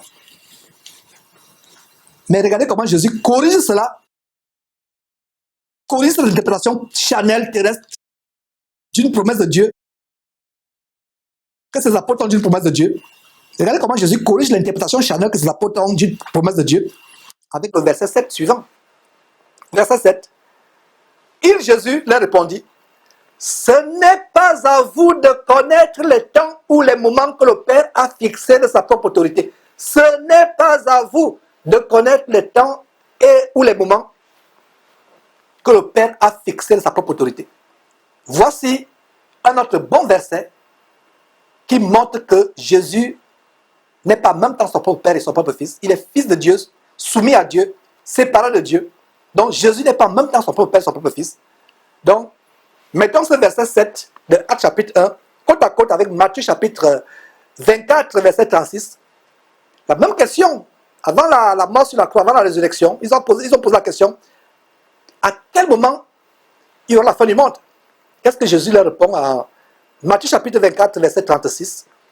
Pour ce qui est du jour ou de l'heure, c'est-à-dire la fin du monde, personne ne sait, ni les anges dans les cieux, ni le Fils, mais le Père seul. Le Père seul. Donc ainsi, Jésus lui-même ne savait pas à quel moment exact la fin du monde devait avoir lieu. On a fait des émissions en septembre, je ne sais pas quelle année. Je ne sais pas si c'était 2015, je crois que c'était septembre 2015. Il y avait toute une vague de révélations comme quoi la fin du monde devait avoir lieu en septembre 2015. Cela m'a affligé. Il y a même des personnes, des bien-aimés frères, qui sont passés derrière Jésus-Christ TV, qui ont fait des émissions avec nous par le passé, qui ont mordu à cette maison-là. Il y a même 2 parmi eux qui sont partis voir leur employeur, leur patron, dire que patron, dans quelques jours, Jésus revient, c'est la fin du monde, je ne travaillerai plus, je vais m'en aller au ciel. D'autres ont même écrit des lettres à leurs parents, dit que papa, maman, je m'en vais au ciel, Jésus revient dans quelques jours. Septembre est passé, Jésus n'est pas revenu. Il y avait un gourou qui vendait les livres. Jésus revient dans quelques jours, mais il faut vendre les livres. Pour savoir comment Jésus va faire, comment il va venir dans quelques jours, acheter ses livres. Lui, il savait que Jésus ne revenait pas. Mais même les personnes, au moins 2 personnes qui sont passées Jésus-Christ TV, les 2 ont dit à leur patron, Jésus revient dans quelques jours, patron, je démissionne. Je vais attendre Jésus avec ma famille. Il y a une sœur qui était anciennement pasteur ou pastrice qui s'est repentie, qui a été séduite. J'ai confronté la sœur. Pendant des jours et des jours, j'ai dit, sœur, c'est avec les larmes que je confrontais la sœur. Comment peux-tu être envoûté par cet évangile diabolique de comment Jésus viendra en septembre, fin septembre, enlever l'église? Ça m'a affligé. Et quand le mois de septembre est fini, le mois d'octobre a commencé 2015, ces gourous viennent dire que non, on a fait l'erreur dans les calculs. On continue à calculer, on va vous donner les résultats prochainement. Attendez les prochains résultats. Et entre-temps, ces personnes avaient déjà dit à leur patron, Jésus revient dans quelques jours. Est-ce qu'ils vont encore retourner dire à leur patron, patron, on s'est trompé? réengage-nous, réembauche-nous. J'imagine ces patrons leur disant, nous n'engageons pas des serviles dans notre entreprise, nous n'engageons pas des fous dans une entreprise. Allez, ne revenez plus jamais ici, sinon je vais appeler la sécurité ou la police. Et à ces parents à qui, quelqu'un qui passait sur Jésus qui était pourtant, ils sont détournés. Aujourd'hui, l'un d'eux fait l'évangile de la prospérité. Il fait des séminaires de comment influencer le monde, comment devenir riche. C'est normal. Je me demande même si ces gens ont été chrétiens un jour. Donc, à celui-là qui dit à ses parents, Jésus revient, maman, papa, si vous ne me voyez pas dans quelques jours, je vais disparaître dans les airs. Jésus revient. Allez encore prêcher Christ à ses parents. Ses parents vont vous fermer la porte, ils vont envoyer leurs chiens, leurs bergers allemands, vous dévorer. S'ils sont en Afrique, ils vont vous verser l'eau du poisson écaillé. Parce qu'ils ne croient pas à vos bêtises. Regardez comment le nom de Dieu est blasphémé parmi les païens à cause des soi-disant chrétiens. Personne ne connaît le retour de notre Seigneur Jésus-Christ. Donc s'il y a un enseignement quelque part sur Internet, il y a un homme qui se lève, qui dit que j'ai vu le ciel et l'enfer. Jésus m'a dit, Jésus m'a parlé qu'il revient dans 2 mois, dans 3 mois, dans 4 semaines. Ne le croyez pas, fuyez-le comme la mort. J'espère que vous me comprenez. Vous voyez comment le livre de Actes commence à nous montrer des grandes choses, nous mettre en garde. Regardez, Jésus leur répondit, ce n'est pas à vous de connaître les temps et les moments que le Père a fixé de sa propre autorité. Ça signifie qu'il y a des choses réservées à Dieu. Il y a le domaine réservé de Dieu. Il y a des gens qui viennent me dire, mais Georges, comment est le ciel? Qu'est-ce qu'il y a là-bas? Est-ce qu'on mange? Comment on va faire? Qu'est-ce qu'on va visiter? Je dis, oh frère, la Bible ne dit-elle pas que les choses cachées sont à Dieu? Les choses révélées sont à ses enfants que nous sommes. Ce que Dieu a caché, ne cherche pas, ne creuse pas. Et je réponds souvent à ces frères, si vous voulez savoir comment est le ciel, ce qui se passe là-bas, vivez la sanctification, recherchez la piété, éloignez-vous du mal, du péché, vous y serez et vous aurez votre réponse éternellement. Et ils se taisent quand je leur réponds comme cela. D'autres graissent les dents, mais d'autres qui aiment vraiment la parole de Dieu sont reconnaissants par rapport à ces réponses. Donc, si quelqu'un, je vous en supplie, quelqu'un vient vous dire que Jésus revient dans 2 mois, dans 3 mois, l'année prochaine, comme cet abominable prophète franc-maçon, sataniste William Branham, dont le nom est attaché à une abominable dénomination aujourd'hui, le branhamisme, combien de fois il a pronostiqué, ça c'est les pronostics comme les gens qui font la divination avec les esprits de Python, il a pronostiqué que Jésus devait revenir telle année, il rate, il dit à ses disciples, non, on va refaire les calculs, restez tranquille. Même chose, arrive, Jésus ne revient pas à la nouvelle date qu'il a donnée, ainsi de suite.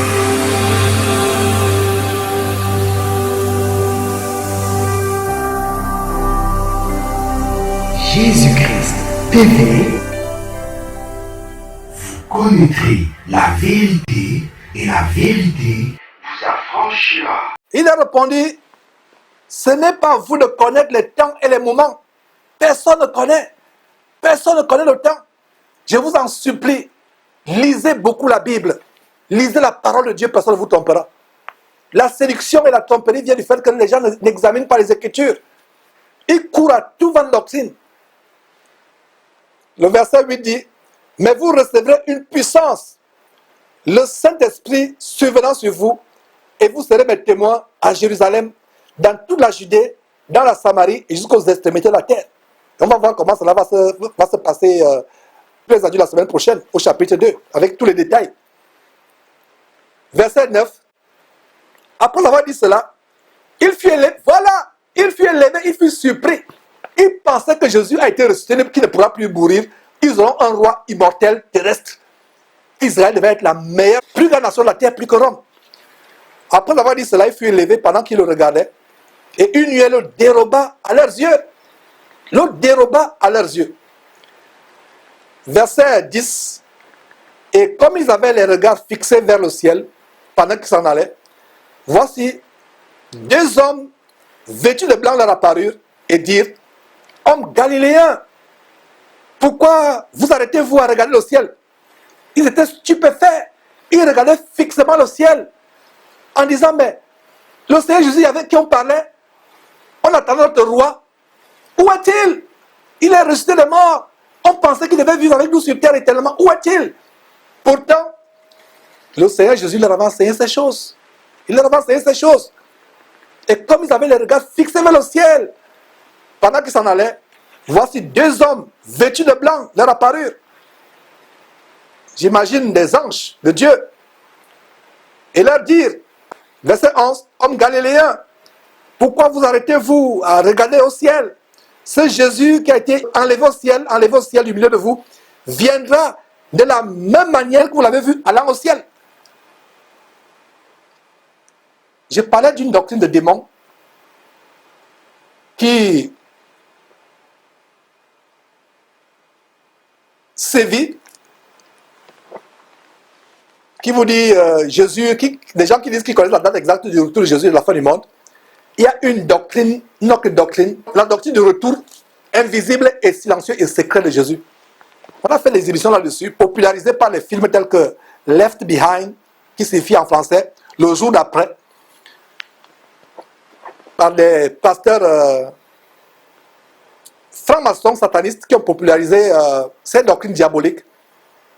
Regardez comment le film Le jour d'après, il y a une série de romans, et l'un des romans, Le jour d'après, Left Behind, a fait l'objet d'un film. La thèse du retour invisible de Jésus secret, c'est une doctrine diabolique.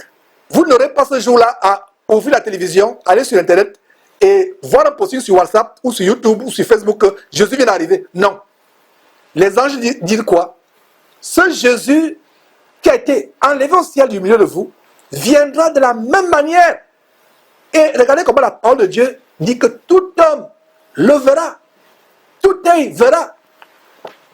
Même les aveugles sauront que Jésus est venu. Tout œil verra. La Bible dit tout œil. On verra le Fils de Dieu venir dans les nuages, dans les nuées. Tout homme. Donc la doctrine diabolique de l'enlèvement secret de l'Église, Jésus vient secrètement et l'Église est enlevée secrètement. On voit les gens disparaître un à un. Vous voyez ma veste par exemple. Si j'ai la grâce d'être enlevé, on voit seulement, on ne voit plus le visage, on ne voit plus les mains, on ne voit plus la Bible, on voit seulement la veste posée, ma chemise posée sur le dossier. Cessez de regarder la télévision. Et vous saturez, contaminez l'intelligence avec ces films abominables. Le diable est en train de mettre dans l'intelligence des chrétiens le concept diabolique, satanique, du retour silencieux, mystérieux, secret, invisible de Jésus-Christ. Et la notion de l'enlèvement mystique, invisible, silencieuse, discrète, secrète de l'Église. Cela est faux, ce n'est pas la vérité. Et voilà comment le livre de Actes commence à recadrer les choses. Nous ne sommes qu'au début, ce n'est que l'introduction aujourd'hui. On va voir d'immenses révélations dans le livre de Actes. Vous serez reconnaissant à Dieu pour ces émissions parce que vous allez découvrir de grandes choses. La gloire pas à Georges, pas à Jésus-Christ TV. La gloire à Dieu et à Dieu seul et à Jésus-Christ. Pourquoi vous le regardez aller au ciel? Il viendra de la même manière. Tout le monde le verra. Tout le monde le verra. Verset 13. Quand ils furent arrivés, ils montaient dans la chambre haute où ils se tenaient d'ordinaire. C'était Pierre, Jean 2, Jacques 3, André 4, Philippe 5, Thomas 6, Barthélemy. Nous sommes au verset 12, mes frères et sœurs. Ils retournèrent à Jérusalem. Ils ont obéi promptement. Ils ont obéi. Ils retournèrent à Jérusalem, de la montagne appelée les Oliviers, qui est près de Jérusalem, à la distance d'un chemin de sabbat. Voilà le verset. Et maintenant le verset 13, là où j'ai commencé à lire. Quand ils furent arrivés, ils montaient dans la chambre haute, une chambre de prière. Ils se tenaient d'ordinaire. Regardez, d'ordinaire. Donc après la résurrection de Jésus, ils étaient là ensemble, ils priaient. Ils disaient, où est le Seigneur? Ils se consolaient. Malgré la peur qu'ils avaient dans le cœur, ils se consolaient les uns les autres. Au verset 13, quand ils furent arrivés, là où Jésus leur a dit de retourner, ils montaient dans la chambre haute où ils se tenaient d'ordinaire. C'était Pierre 1, Jean 2, Jacques 3, André 4, Philippe 5, Thomas 6, Barthélemy 7, Matthieu 8, Jacques 9, Jacques fils d'Alphée 9, Simon le Zélote, 10, et Jude, fils de Jacques, 11. Donc voilà 11 sans Judas Iscariote. Ils étaient 12 au départ, moins Judas Iscariote, 11. Regarde le verset 14. Tous d'un commun accord persévéraient dans la prière avec les femmes et Marie, mère de Jésus. Soulignez Marie, mère de Jésus. Mes frères et sœurs, ceux qui sont fidèles sur Jésus qui TV peuvent interpréter mon sourire. On a fait une grande émission il y a quelques jours, un documentaire qui mettait à nu la reine du ciel, cette déesse diabolique que les gens vénèrent aujourd'hui, qui a plusieurs noms selon les régions, selon les civilisations. Isis, Samiramis, Astarté, la reine du ciel, Notre-Dame, Mami Wata, Shekinah, etc. C'est l'enseignement diabolique qui vous montre que Marie est la porte du ciel. Oh, chers catholiques, nous ne vous jugeons pas. C'est avec amour que nous vous invitons à relire la Bible. Non pas à lire la Bible parce que vous ne l'avez jamais lu. À lire la Bible. Marie était avec les disciples, avec les apôtres. Tous d'un commun accord, verset 14. Persévérer dans la prière avec les femmes. Et Marie, mère de Jésus. Donc Marie elle-même devait attendre le Saint-Esprit. J'imagine les apôtres leur donnant les dernières paroles de Jésus. J'imagine Marie, mère de Jésus, curieuse par rapport à ce que son fils a dit à ses 11 apôtres. Et si ces 11 apôtres avaient le discernement, il devait lui dire, femme, ton fils, tu ne le connais, ton fils n'est plus selon la chair. Oublie ce fils que tu as eu selon la chair. Il est autre actuellement et il est monté au ciel. Voilà le verset qui montre que, on vient de lire le verset qui montre que Jésus est monté au ciel. Verset 10 et 11. Mais voilà Marie au ciel, non. Oh Seigneur, pendant les années, j'ai fêté l'Assomption pensant que Marie était montée au ciel. Je n'avais jamais lu ce verset qui disait qu'après la résurrection, alors que Jésus est monté au ciel, Marie se réunissait avec les disciples, les apôtres, dans la chambre haute, attendant elle aussi le Saint-Esprit. Dans quelle Bible est-il écrit que Marie est montée au ciel? Je n'avais jamais lu ce verset. Si j'avais lu ce verset, 13, qui dit que Marie, mère de Jésus, se rassemblait avec d'autres femmes, avec les apôtres de Jésus, j'aurais abandonné la mariologie plus tard dans laquelle je me suis vautré pendant des années. J'aurais abandonné la mariologie pendant des années. Je n'aurais jamais été mariologue dans ma vie. On avait des statues de Marie dans la maison. On s'agenouillait devant Marie. On était devenus des maristes ou des mariologues ou des mariens. Marie n'a jamais eu de disciple dans la Bible. Marie était une sainte femme. Une sainte femme, une femme sainte, vertueuse. Elle attendait le retour de Jésus-Christ comme les autres. Elle attendait comment le Saint-Esprit devait être donné dans quelques jours. Regardez mes frères et sœurs. D'un commun accord, avant de revenir sur Marie, il y a un aspect d'un commun accord, il persévère dans la prière. Si vous n'êtes pas d'un commun accord avec des frères et sœurs, vos prières se lui vendent. Et c'est un message qui va donner de plus en plus dans les enseignements à venir, de comment l'accord entre les frères et sœurs est tellement important. Il persévère d'un commun accord. Quand il y a les querelles parmi les frères et sœurs, quand il y a les accusations, des soupçons et autres, on n'est pas d'un commun accord. On ne peut pas prier ensemble s'il n'y a pas un accord. La base de la prière, la puissance, c'est pour ça que la plupart des églises aujourd'hui se transforment en des maisons de joie. C'est les clubs de copinage. On vient là pour avoir du bon temps, pour manger, pour boire et pour papoter, raconter n'importe quoi, pour se détendre, pour rigoler, pour rire, pour échapper à la solitude, être avec les gens, avoir une nouvelle famille, avoir des copains, des copines. Non! S'il n'y a pas un accord, les mêmes pensées, les mêmes sentiments, il n'y a pas de haine, il n'y a pas de jalousie, il n'y a pas d'envie, il n'y a pas de soupçon, il n'y a pas de manque de pardon. Voilà comment la puissance de Dieu se manifeste. Au point où, quand les apôtres priaient, l'endroit où ils priaient tremblait. L'endroit où ils priaient tremblait de puissance. Aujourd'hui, qu'est-ce qui fait trembler les endroits où les chrétiens se réunissent? C'est les tambourements de batterie. Les haut-parleurs qu'on met à 2000, 3000, 4000, 5000, 10 000 décibels. Les murs tremblent maintenant. Non seulement les murs tremblent, le derrière tremble aussi. Tournoie et tremble. Au rythme de cet tambourinement de batterie, de ronronnement de basse.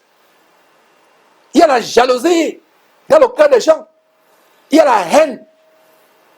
Il y a la concurrence, la rivalité. Les gens ne changent pas. Qu'est-ce qui fait trembler les murs? La guitare basse. Qu'est-ce qui fait trembler les murs? La batterie. Qu'est-ce qui fait trembler les murs? Les baffles géants qu'on a mis à 10 000 décibels. On a mis le volume à fond. Les voisins ne peuvent même plus dormir. Le volume est tellement à fond que ça peut arracher la toiture de la maison. Et des maisons avoisinantes. Mais il y a le péché. Il y a les querelles. Il y a la convoitise. Il y a la débauche. Il y a les pensées impures les uns avec les autres. Les pensées sexuelles les uns avec les autres. Tout sont de mauvaises choses. Mais c'est seulement la batterie qui fait trembler la maison. Ce n'est plus la puissance de Dieu. Pourquoi? Parce qu'ils ne sont pas d'un commun accord. Il n'y a pas harmonie entre eux. Mes frères et sœurs, le livre de Actes va établir le fondement de l'église primitive. Et je lancerai un appel presque chaque jour, je commence à le faire aujourd'hui, aux frères et sœurs qui peuvent rejoindre Jésus-Christ TV, avec qui nous pourrons établir, mes frères et sœurs, des églises de maison à gauche, à droite, sur le modèle du 1er siècle. Ce n'est pas de manière seulement théorique qu'on va exposer le livre de Actes. Ma prière, c'est qu'au fur et à mesure qu'on va semaine après semaine dans le livre de Actes, qu'on commence à mettre cela en application. Que les chrétiens qui ont les maisons disponibles, qui remplissent les critères d'être un berger, parce qu'il y a les critères dans 1 Timothée chapitre 3, titre chapitre 1. Allez lire 1 Timothée chapitre 3, allez lire titre chapitre 1, pour voir les critères comment être un berger. Soit un ancien, soit un berger dans une église de maison. Donc ma prière, c'est qu'il y a des gens qui nous contactent, qui ont des maisons disponibles, comme le frère Francis Yetendi en République centrafricaine. Par la grâce de Dieu, je passerai l'annonce dans quelques heures ou demain ou après-demain. Il s'est approché de moi. Sa maison est ouverte pour les chrétiens du côté de Centrafrique. Je ne sais pas si c'est à Bangui ou dans une autre ville. Et nous allons causer, et si ce frère lui-même il reconnaît qu'il remplit les conditions bibliques de 1 Timothée chapitre 3 ou de Tite chapitre 1, c'est ainsi que nous pourrons recommander les gens là-bas. Il y a des chrétiens aujourd'hui qui se retrouvent seuls. Ils n'ont pas de gens avec qui communier, que ce soit en France, que ce soit au Cameroun, un peu partout. Ma prière, c'est que ce livre Actes nous amène à établir les églises de maison. Ville après ville, village après village. Ce ne sera pas seulement la théorie, ce sera la pratique. Parce que la Bible, c'est l'Esprit de recommande dans le livre de Jacques. Ne soyez pas des auditeurs oublieux. Vous venez chaque jour écouter la parole de Dieu. Ça entre d'une oreille, ça sort de l'autre. On ne met pas en pratique. La parole de Dieu est faite pour être mise en pratique. Ma prière, c'est que nous commencions d'abord individuellement, chacun pour sa part, à mettre le livre de ces enseignements en pratique. Et collectivement, regardez, ils étaient dans un commun accord. Verset 14. Ils persévéraient dans la prière. Avant, persévérer dans la prière, il y a quoi? Commun accord. Et il y a des frères et sœurs qui ne voient pas l'ordre des choses. Avant de persévérer dans la prière, il y avait quoi? Il y avait un commun accord. Vous n'êtes pas d'un commun accord et vous persévérez dans la prière matin, midi, soir. Vos prières montent aux yeux de Dieu comme une cymbale qui retendit. Il ne vous écoute même pas. Ça ne monte même pas aux oreilles de Dieu. C'est comme une cymbale qui retendit. C'est comme une cloche qui sonne à longueur de journée. Dieu n'écoute pas vos prières. Regardez l'ordre ici. Un commun accord. C'est la même chose avec l'homme et la femme. Le mari et son épouse chrétien. Si vous n'êtes pas en accord, il y aura tous les obstacles à vos prières. Dans une église, si les frères et sœurs ne sont pas en harmonie, dans l'amour, dans les mêmes pensées, les pensées d'amour, de pardon, il n'y a pas de puissance dans cette église-là.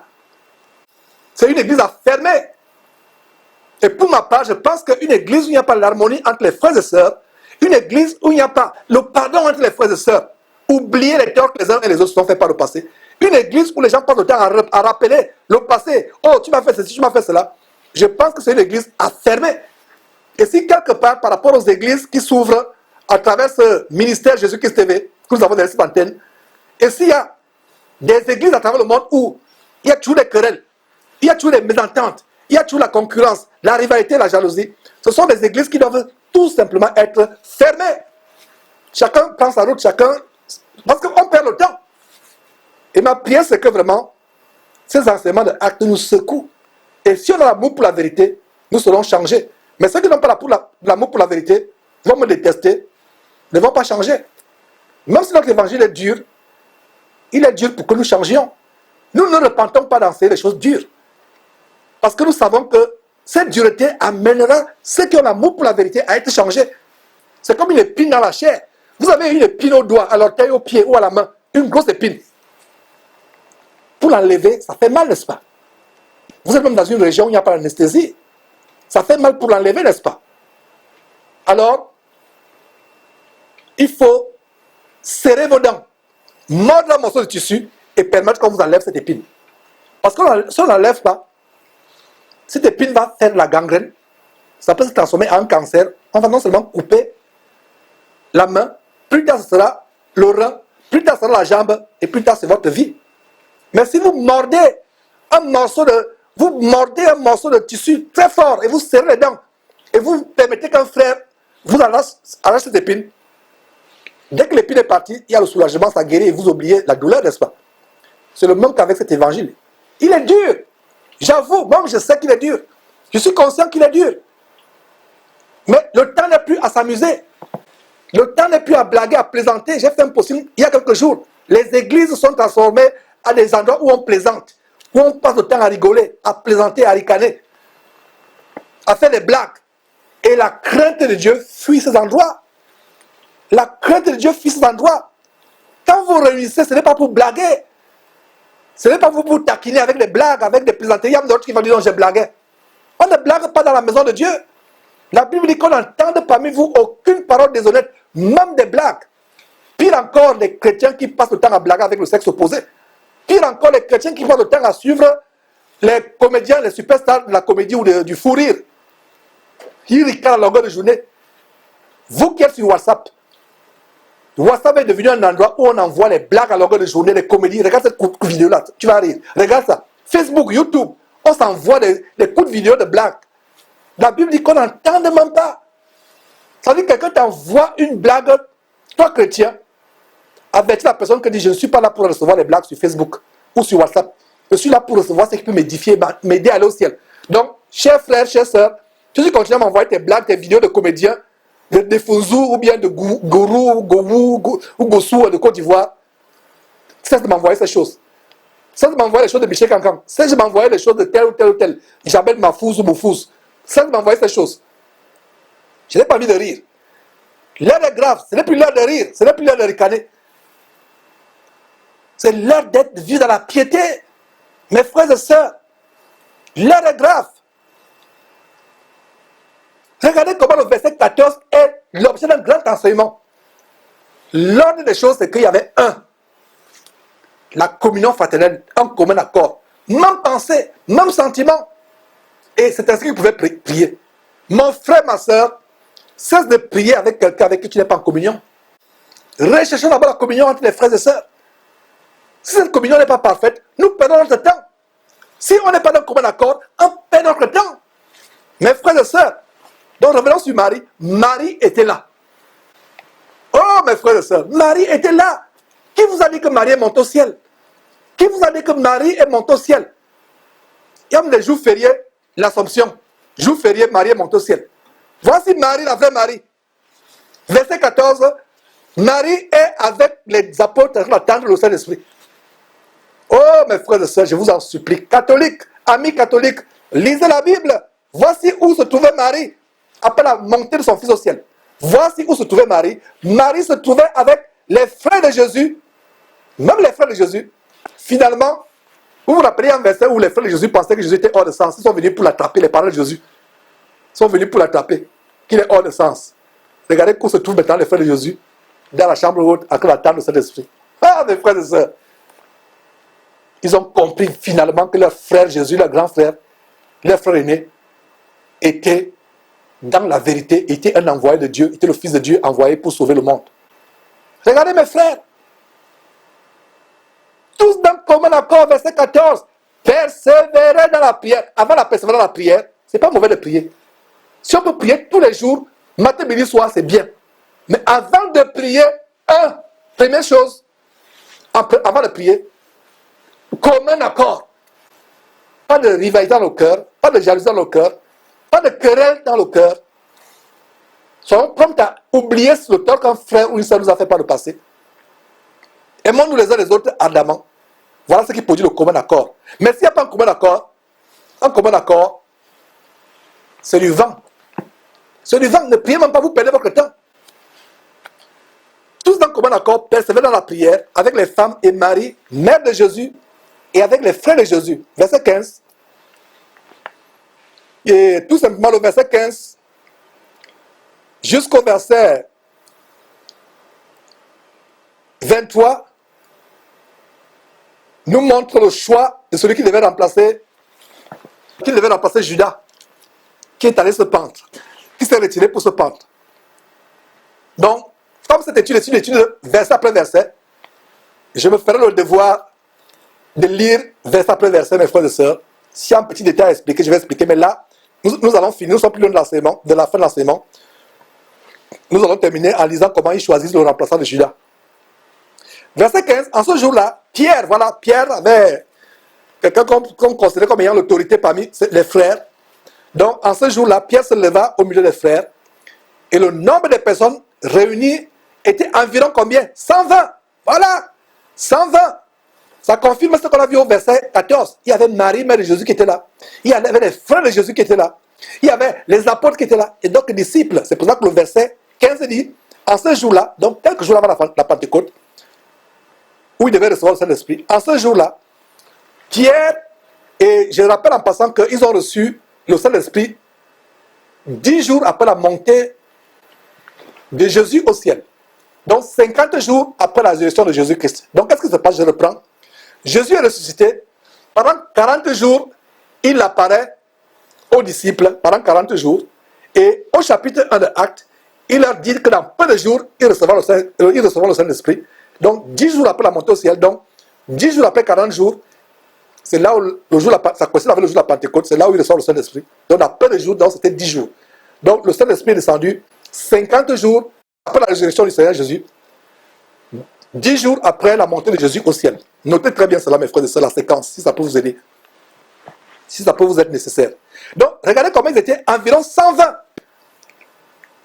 120 au départ. Les disciples qui croyaient en Jésus étaient là. Les femmes qui servaient Jésus, qui aimaient Jésus, étaient là. Marie était là. Les femmes qui adoraient Jésus étaient là.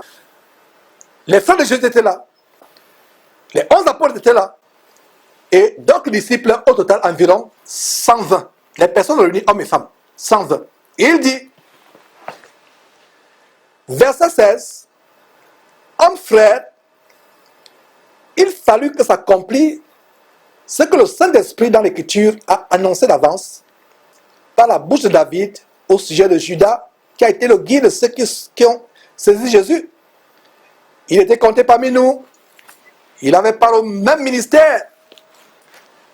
Verset 18, cet homme ayant acquis un champ avec le salaire du crime est tombé, s'est rompu par le milieu du corps. Et toutes ses entrailles se sont répandues. Il a acquis un champ avec le salaire du crime. Un champ. C'est la même chose aujourd'hui des pasteurs qui vendent Jésus. Avec l'argent de la vente de Jésus, ils veulent acheter les terrains pour construire des grands temples, alors que nous sommes le temple de Dieu. Voilà, ils suivent la voie de Judas et non pas la voie de Jésus. Voilà, il a acquis un champ. Avec quoi? Le salaire du crime. Quel crime? Vendre Jésus. Il y a des gens qui vont me dire, mais Georges, comment c'est faux pasteur que tu dénonces vendre Jésus? Allez lire Apocalypse chapitre 19, verset 13. Vous allez comprendre que Jésus, c'est la parole de Dieu. Donc, ils vendent Jésus en vendant leurs cours bibliques, en vendant leurs livres, en vendant tout ce qui soi-disant reçoivent de Dieu, mais ce n'est pas le Dieu avec des grands D, c'est le Dieu avec petit D. Ils vendent tout. Ils vendent le nom de Jésus. Jésus est devenu un moyen de commerce. Donc, ils font comme Judas. Ils vendent Jésus comme Judas a vendu Jésus. Et avec cet argent-là, ils veulent construire des grandes chapelles, des temples qui sont que les habitations de démons. Donc cet homme, verset 18, ayant acquis un champ avec le salaire du crime, est tombé, s'est rompu par le milieu du corps, et toutes ses entrailles se sont répandues. Verset 19, la chose a été si connue de tous les habitants de Jérusalem que ce chant a été appelé dans leur langue Hakeldama, c'est-à-dire chant du sang. Chant du sang. Tout ce que les gens obtiennent en vendant les évangiles, en vendant les enseignements bibliques, en vendant les livres, en vendant les CD, soi-disant les musiques chrétiennes, ce verset de la Révélation, c'est l'argent du sang. Et si vous suivez un pasteur qui a vendu un livre, si vous suivez quelqu'un qui a vendu un CD concernant les enseignements, avant d'aller vous baptiser, si vous suivez son séminaire payant, c'est l'argent du sang. C'est le sang, c'est le sang, c'est le sang, mes frères et sœurs. Que le sang de Jésus-Christ vous purifie de ce sang diabolique qui va vous amener en enfer. Verset 20. Or, il est écrit, regardez, 120 hommes, les femmes qui suivaient Jésus, qui aimaient Jésus étaient là. Marie, mère de Jésus, était là. Les frères de Jésus étaient là, les 11 apôtres étaient là, les disciples étaient là. Environ 120 personnes. Pierre se lève donc, il continue à parler à la foule, à l'assistance des chrétiens. Verset 21, il faut donc que parmi ceux qui nous ont accompagnés tout le temps que le Seigneur Jésus a vécu avec nous, depuis le baptême de Jean jusqu'au jour où il a été enlevé du milieu de nous, il y en a un qui nous soit associé comme témoin de sa résurrection. Verset 23, ils en présentèrent deux. Joseph appelé Barsabas, surnommé Justus, et Matthias. Verset 24, puis il fit cette prière. Seigneur, toi qui connais le cœur de tous, désigne lequel de ces deux tu as choisi, afin qu'il ait part à ce ministère et à cet apostolat que Judas a abandonné pour aller à son lieu.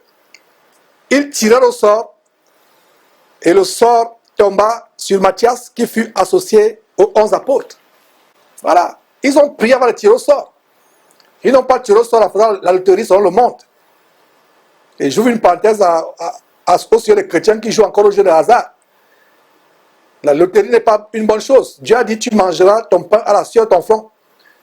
Tu ne mangeras pas ton pain en allant gaspiller le peu d'argent que tu as dans les casinos, dans les machines à sous, ou devant les kiosques de courses de chevaux, de paris mutuels urbains, ou dans les salles où il y a les roulettes suisses où on joue du poker. Et laissez-moi vous dire que là où il y a de la loterie, que ce soit une loterie gouvernementale institutionnalisée, Dieu n'y est pas. Et j'imagine des faux chrétiens qui prient même Dieu, et ils vont acheter, ils disent, je vais prier Dieu, je vais acheter le ticket de loto. Ils prient Dieu avant d'entrer dans une salle où il y a des machines à sous. Ce n'est pas comme ça que Dieu a voulu que nous gagnons notre vie. Nous gagnons notre vie en travaillant à la sueur de notre front. La loterie, c'est la voie de la paresse. Donc tous les chrétiens qui jouent à la loterie doivent se repentir. Donc mon frère, ma soeur, si tu as joué à la loterie, tu dois te repentir. Les frères et sœurs, c'est un plaisir de présenter ces choses. Plaise à Dieu, on reviendra samedi prochain. Poursuivre avec le chapitre 2 du livre de Actes. Nous allons approfondir de grandes choses dans le livre de Actes. Mes frères et sœurs, terminons avec un mot de prière et mettons fin à cet enseignement. Seigneur Dieu, nous te rendons grâce parce que tu as été avec nous.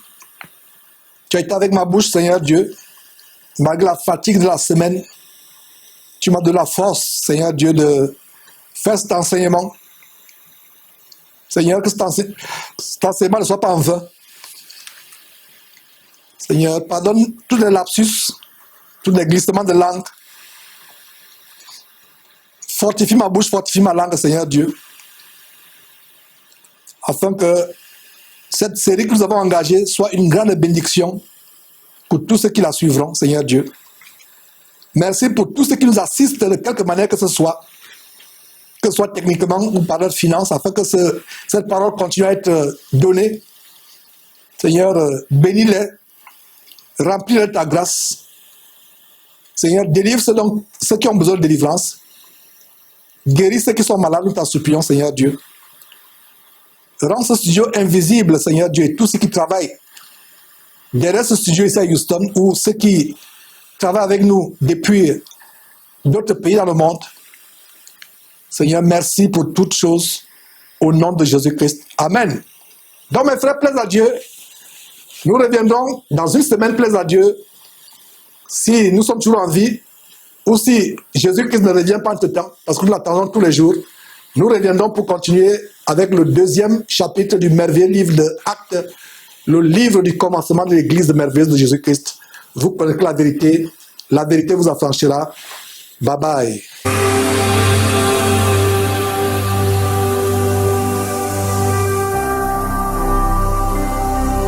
Jésus-Christ TV, vous connaîtrez la vérité et la vérité vous affranchira.